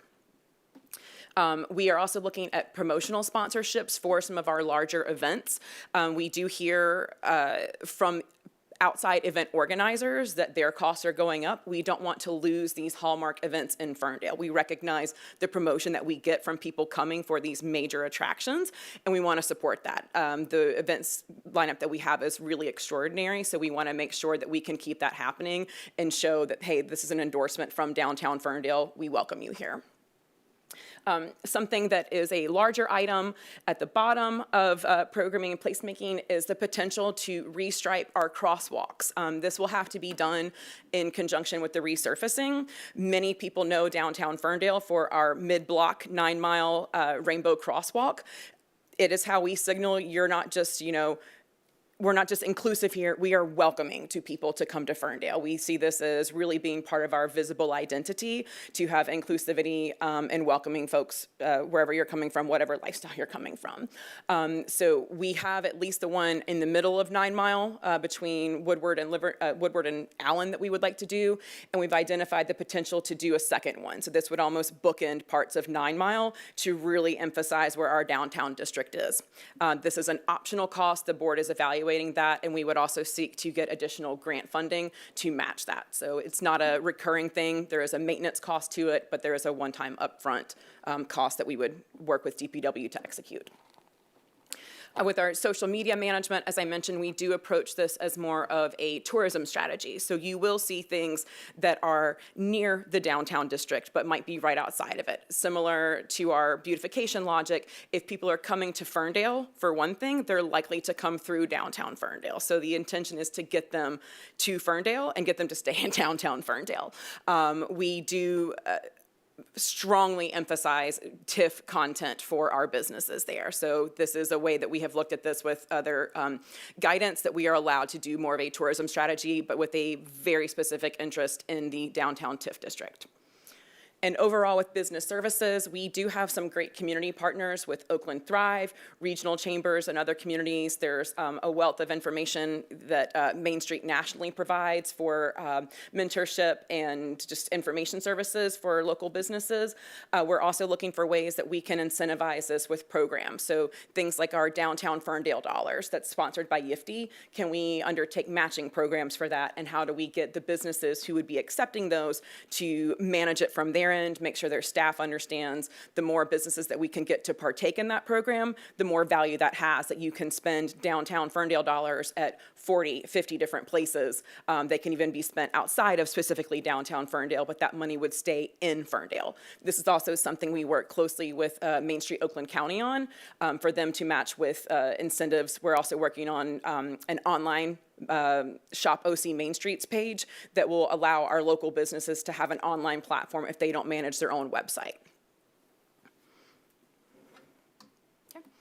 So overall for revenue and trends, you will see right now the biggest bump in our expenditure is our sidewalks and wayfinding program. I realized too, I skipped over a contractual and a capital investment for sanitation. We are working in conjunction with our sidewalks to replace the downtown trash cans.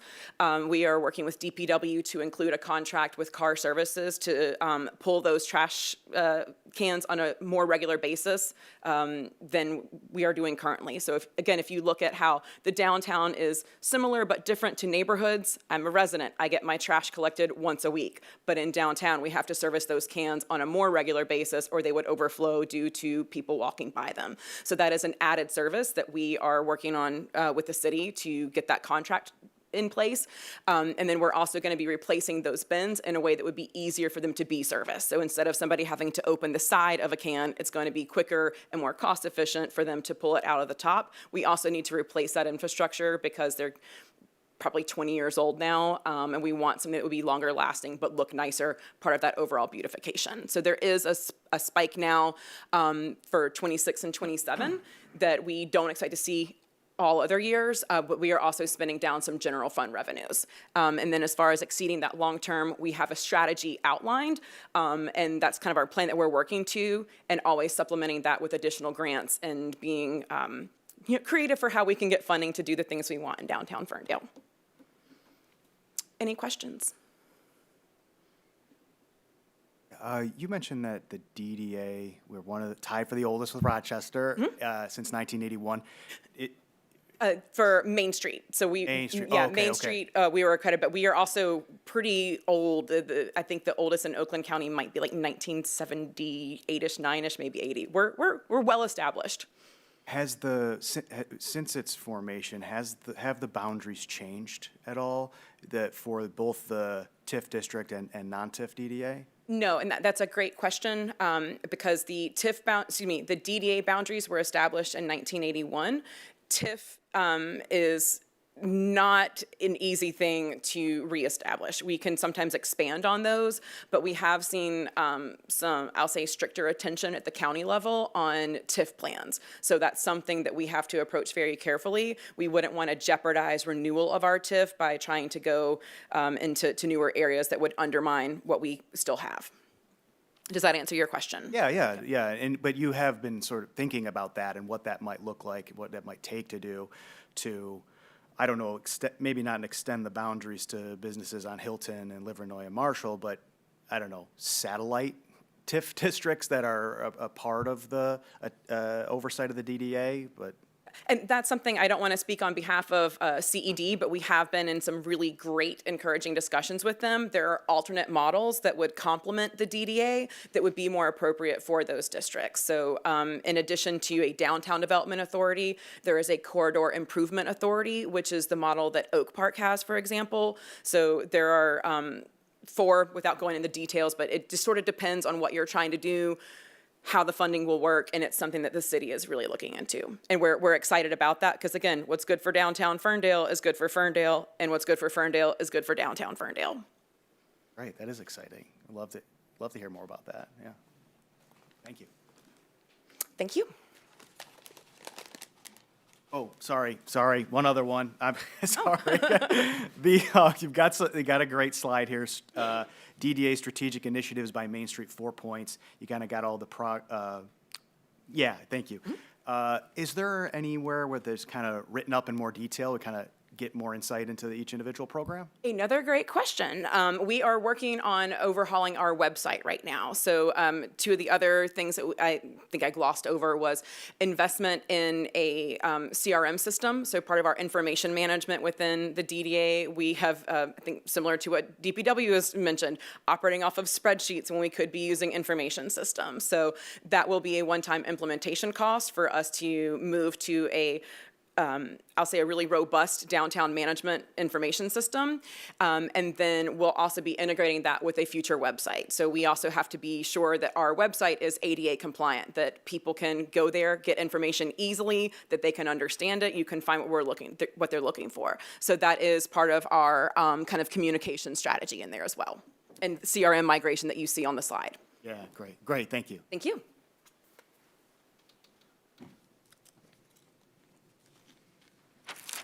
Okay, so I'll kick us off for the auto parking fund discussion, and then I'll welcome up Director Campbell to talk more about operations.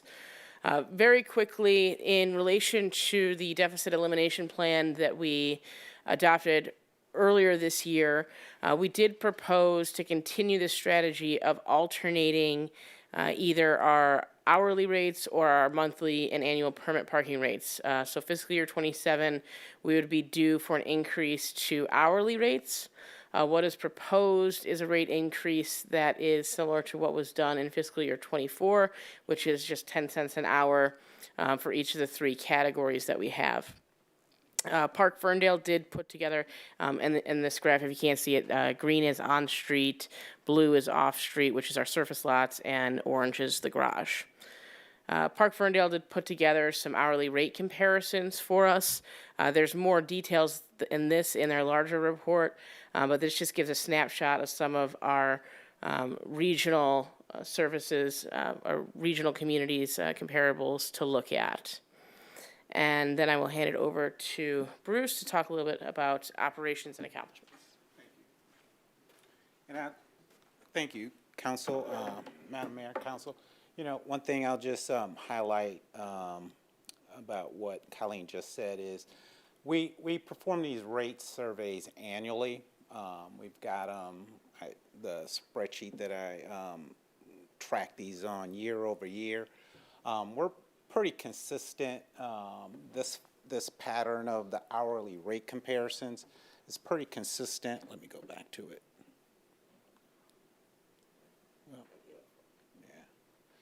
Is fairly consistent. What we see in other cities, and as Colleen mentioned, there's a more detailed spreadsheet that we have that we can provide if anyone has additional questions on the rate surveys. I had a question on the monthly parking permits, sorry. Okay. Is that residents can get a monthly parking permit to park in the metered spots? Residents can buy a monthly parking permit if they like. We do have residents who have purchased monthly parking permits. We have some that park in the dot, and we have some apartment dwellers here that park in the city hall lot as well. So yes, the answer to your questions, yes, residents can. Cool. It's the same rate. Yeah. Yeah, it's the same rate, but yes. Where would they go? Where would we go to? So our process is set up where individual can sign up online. They can just go to the city's website, click on parking, get a parking permit, and it walks you through the process. Right. Or they can come to City Hall. In City Hall, the front office staff, Brenda's team, will sign people up. Or they can come to our office. So, and does that answer your question? It does, yeah, thank you. Yeah, appreciate it.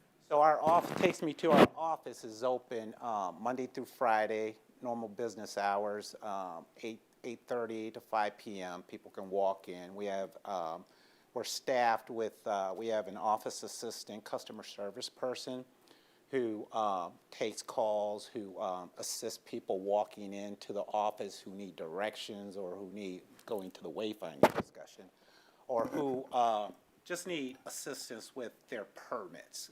We get a lot of people who come into our office to talk about parking tickets that they received. We write approximately 20,000 parking tickets a year, and you know, many people come to the office to talk about their parking tickets. So we have myself, management, daytime and evening. During operational hours, we have myself there, and I have an operations manager that's works the evening shift. We're open. We start enforcing parking at 11 a.m. and we end at midnight. So we've also always have supervisory staff there. Let me go to the next slide here. Yeah. So I started talking about our staffing. We have one maintenance person who handles maintenance for our garage, as well as, and when I say maintenance, in the garage it's mostly housekeeping. It's not the things that James does, like with HVAC or anything like that. But this person assists with the cleanliness of the garage. They also help with maintaining our parking meters. And we have 5 enforcement officers who do parking enforcement as well as collections. And when I say collections, I'm just talking about collections from the meters, coins, picking that up on a regular basis. And our enforcement officers, we write probably around 20,000 tickets a year. We have in our system totally about 800 transactions a year. So that's people coming to our parking system, parking in our system and making payments. It's probably around 800,000 a year. A few major accomplishments we want to talk about are, so we transitioned from pay-by-plate to pay-by-space relatively recently in our parking system. What we are already seeing is we're already seeing reduced maintenance on our signage. We're still in a learning process. Some people still who haven't been to Ferndale in a long time, they'll come into our office and say, hey, you know, we notice your parking system has changed. It's pretty easy to explain because it's pretty intuitive, and there are a lot of other cities that have already done this. So as we continue tweaking our signage, we expect for the customer experience to get better. We talked about, or we didn't talk about here, but Colleen and I have implemented and the mayor signed a new contract for us to reduce our merchant processing fees. That's an ongoing effort. You know, companies who do this work, who do these services, you know, the industry changes from time to time. So I only mention that to say, you know, we're not finished investigating reducing these merchant processing fees. And then the deficit elimination plan was mentioned earlier as well. One thing I did want to say about the rates that we already moved from is these rates are consistent, or we're fairly consistent with our neighboring communities. So, you know, we're not that far out of whack, either lower or higher. We fall somewhere in the middle for most of our paid parking categories.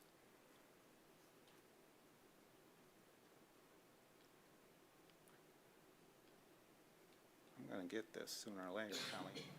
Okay. You know what, and- Bob, I'm sorry, but I guess sometimes it's just a little anal retentive for me, but when I see a little asterisk and I can't see what that asterisk is for, Where do you see it at? go back for Ferndale.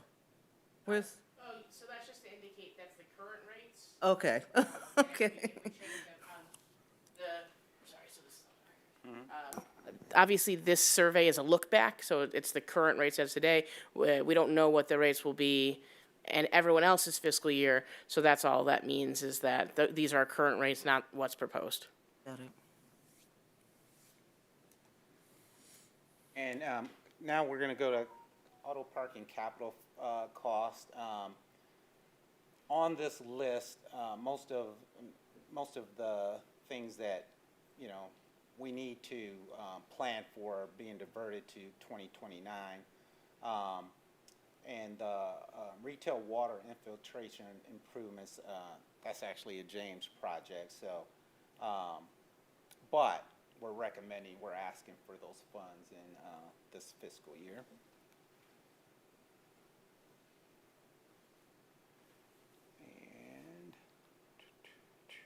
And then we have the auto parking trends. You know, it looks, the expenditures below that 2.5 million number through FY 2028, and I think those FY 2028 numbers go up due to finishing off the debt service on the garage. Is that what that is? The capital projects that are. The capital projects, yeah. So, anybody have any additional questions? I think that's all I had.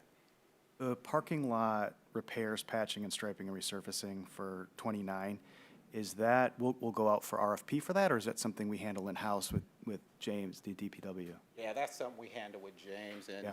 Giffords and Webster usually spearheads this, but I'll let James talk about this a little more.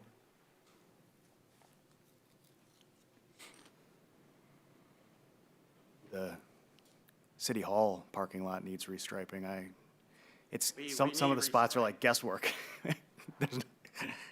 Yeah, so typically larger projects like that, DPW mostly does maintenance and repairs. Striping, we don't have the striping equipment, but I'll just say mill and fill, typically something like that would be performed through a contractor, and then we would RFP, we would have a civil engineer design that. And then we try to bundle as many of those lots together as possible to keep the contractor, keep economy of scale, but it is not something that we can typically do internally. Thank you.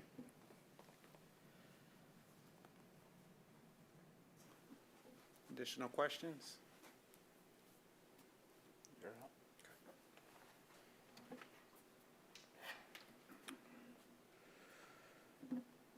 Okay, so final fund, I think, for everyone, final fund for DPW is water and sewer. So to talk about water and sewer rates, City Council previously adopted a 5-year rate study for fiscal year 23 through 27.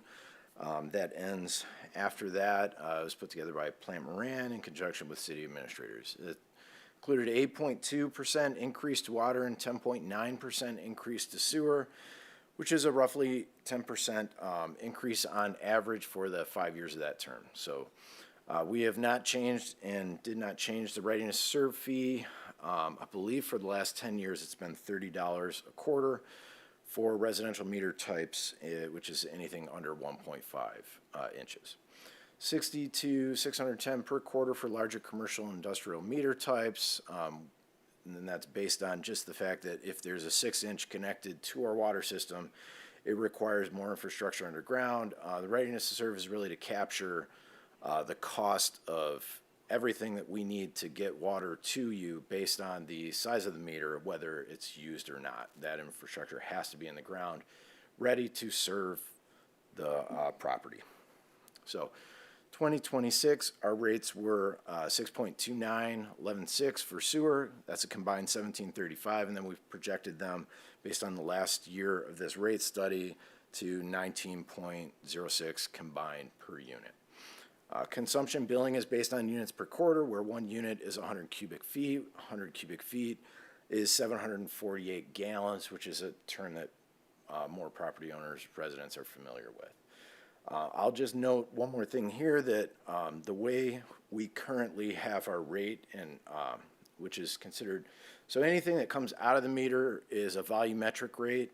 Right now, 90% of our rate is volumetric, and then about 10% is readiness to serve.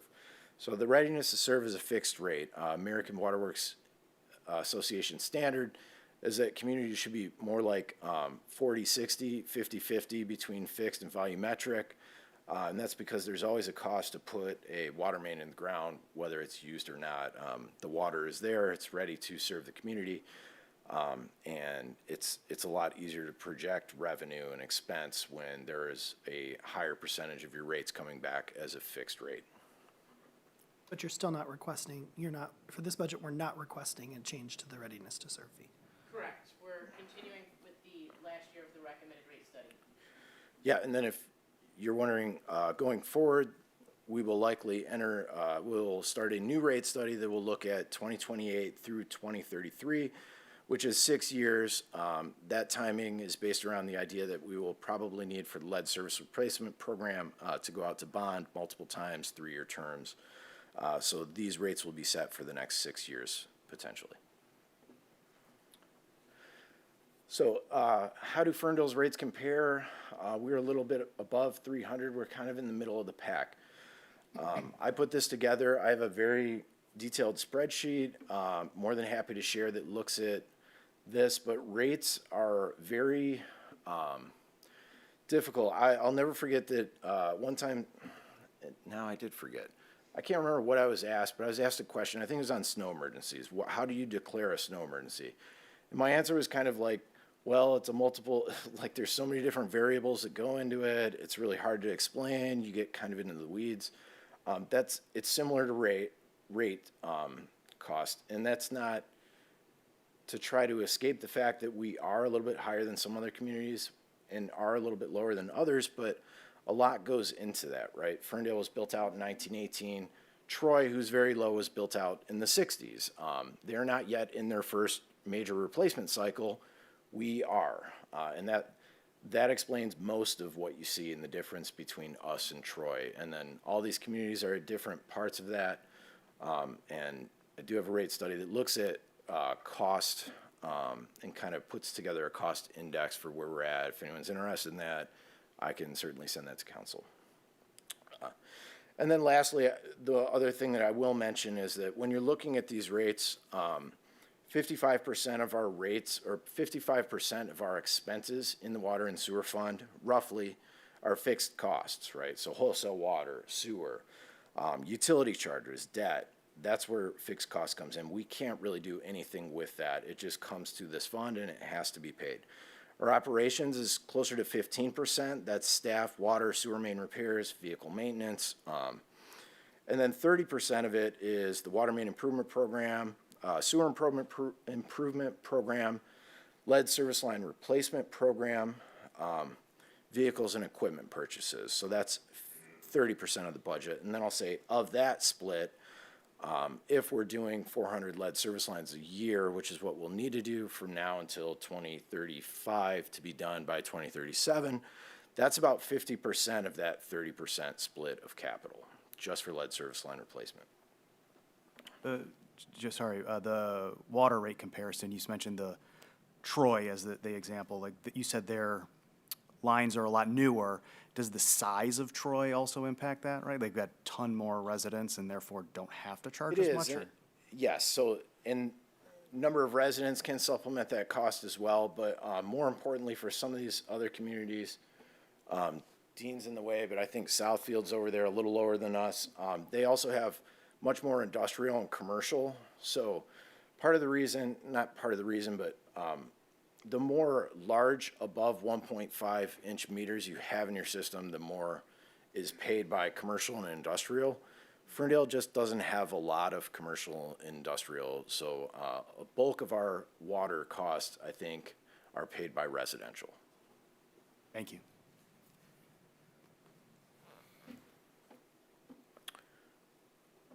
Okay, so service area snapshot. We already kind of went into this, but it's water and sewer maintenance and repair, training conferences, vehicles, equipment, materials, like the lead service line replacement program, water main, sewer improvement program. Our staffing is adjusted by work output. This is the largest work output fund. All of our admin plus water billing staff is 100% coming from the water and sewer fund. All of our admin have a split. Laborers, we have 6, and that's actually 7 FTE now because this, when I put these numbers together, it didn't include the additional 2 staff members that we were approved to hire that have just been hired. Last year, we did about 150 replacements. Through our program, that was a slowed pace. SRF is something that we apply for every year. We typically, since we got the SRF in 2020 to go towards 2021 through 2023, we have not been very competitive, and it's just because of the way the state scores, and we don't expect that we will be much more competitive unless things change at the state level. Last year, we had a 33-inch sewer main that was lined. That was a big project that went off pretty well. We did a lot of communication ahead of it and really tried to make sure, as that was a little more disruptive to those 2 neighborhoods, that we got on top of that and talked to the communities in their neighborhoods, which is pretty cool. Water main was installed on Brickley, Mahan, and Shevlin. Those are all 6-inch, went upscaled to an 8. Emergency LSLR pricing, we get that through SACWA. So while we're not a member of SACWA, we have signed on to SACWA's pricing to lock in a contractor to do our emergency repairs. A portion of our lead service line replacements just happen because a service line fails, especially this year. You know, we probably had 8 to 10 in the last 2 months, whereas normally we would have about 8 to 10 in an entire year. Those pipes are old, those service connections fail. When we dig down to make the repairs and we find lead, or if hopefully we know they're lead already before we make the repair, we just get a contractor out and they can usually do that in the next 2 to 3 days after we get a hold of them. So verification program, which everyone on council knows, is going to be going through DPW. That's another way that we try to make our funding go as far as it can to get as many lead service lines replaced. So water main improvement program, Woodward Heights, Jarvis, we've got 800,000 scheduled or funded for those replacements, and those are slated to happen as soon as school ends. We typically have a condensed construction program. As water main can be a little bit more disruptive, have lane closures, we try to stay out of the school year for that. Sewer improvement program is much less disruptive. We'll be doing that all spring and summer. This RFP closed. We have a contractor recommendation. I think will be the first meeting in April. Lead service line replacement program, again, as I've explained, this is huge program within our water and sewer capital. This year we have 150 LSLR planned, but we should be scaling up soon. I also was at a presentation on an Eagle panel and learned that they are going to start they're going to start adding unknowns to your total, and they're changing it from 5-year on average to 10%. That means that our actual mandate will go from 150 to more like 450 or 500. It'll come down a little bit because we're doing more verifications because we kind of saw this was going to happen. But we will have a larger mandated minimum for every year going forward until we're done very soon. Vector and CCTV, those will both be on next council. Those are both end-of-life replacements, but I put these on here because, you know, combined, we're talking about $1 million worth of spending. Notable changes, as with all the other funds, we have split DPW and Southwest Yard facilities by work output. That adds a little bit to the water fund, but the water fund is using these facilities, so it does make sense to do so, and that would be about $270,000 for this next fiscal year. And I've already talked about volumetric versus fixed costs, so I won't do it again, but that'll be a conversation that we probably have in a little bit more detail as we get into our rate study.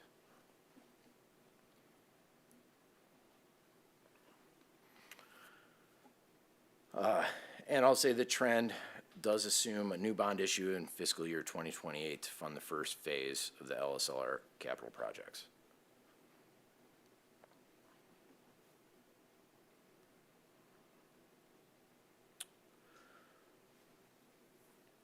And then just so it's on everyone's mind and understands, I did present this in I think our last lead service line update, but this is where we think we are going to fall over the next 10 years of spending to replace the additional 3,700 lead service lines that still need to be replaced. Lowest, 35 million. Highest, we hope, 40 million, and those are just based on cost scenarios that look at 4.5 annual interest, cost escalation rather, and then a high of 7.5, which we did see during COVID, and could potentially see if there's instability in the market or a lack of federal funding or other things could lead to this. So bonds, most predictable, least impactful option on ratepayers. And the only other thing I'll say about bonds, and obviously we'll get more into this when we start talking about rates, but it makes sense a lot of times because these service lines are made of copper. They're expected to be in the ground for 50 to 75 years. So a lot of cities look at bonds even when they have the funding available because it maybe doesn't make sense for the current homeowner to pay for something that's going to last 50 years, 75 years. So there is an equity reasoning behind bonding out as well. And I believe that's it for water and sewer.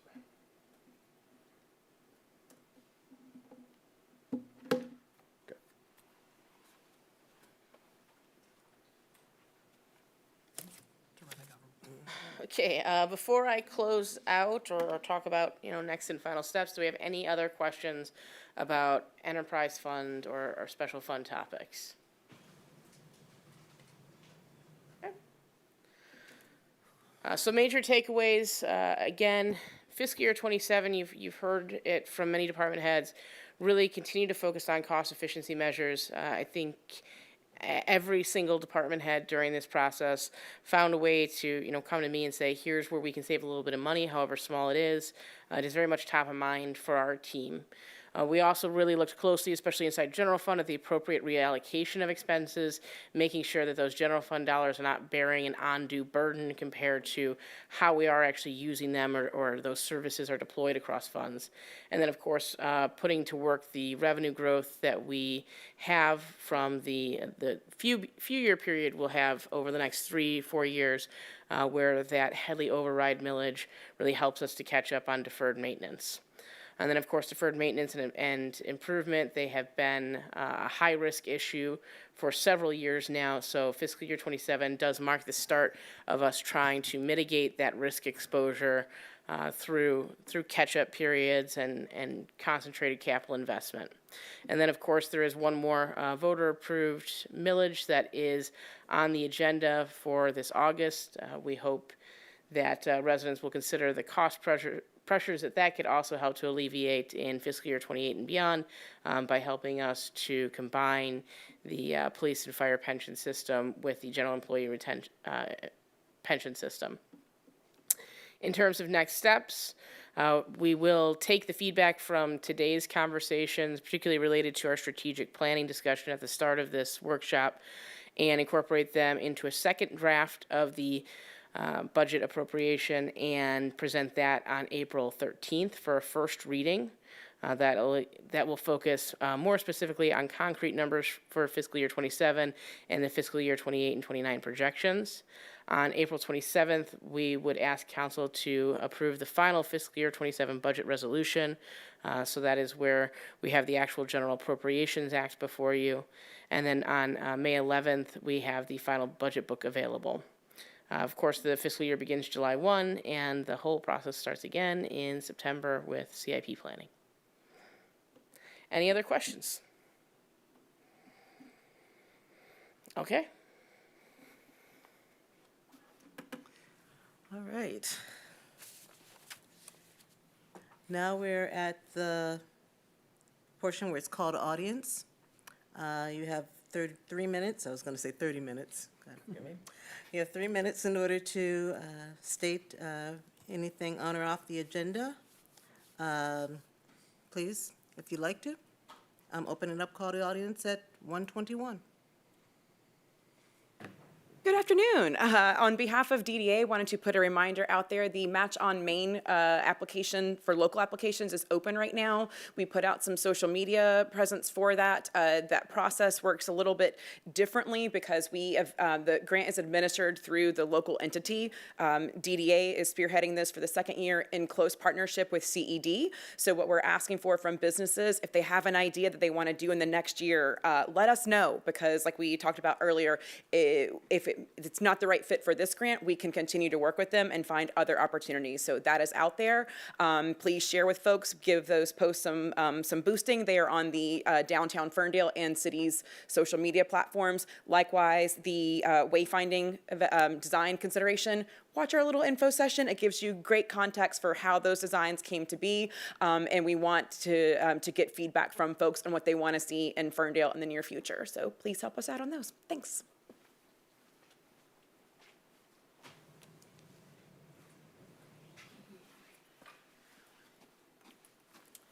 Hello. Good afternoon. Andrea Popovich, 1445 Pinecrest. I didn't prepare anything. I just wanted to say thanks for putting a lot of work into this. I'm sure there is a lot more to do, but appreciated being, open and candid. So thanks for all the effort and all the time spent on it. That's all. Thank you for hanging out with us all this time. All right. With that being said, I can only echo thank you to all the department heads who have presented and all the ways in which you're trying to reduce costs and also being transparent as far as what your needs are for the coming fiscal year. Do we have call to, are we doing call to council today? We don't have everything on the agenda, but we'd like to. Anybody want to? Because I'm indifferent. Okay. I'd just say, I want to wish Eid Mubarak to our Muslim community. All right, well, with that being said, this meeting is adjourned at 1:23 p.m. Everyone enjoy the rest of your Saturday. Oops, there. Okay.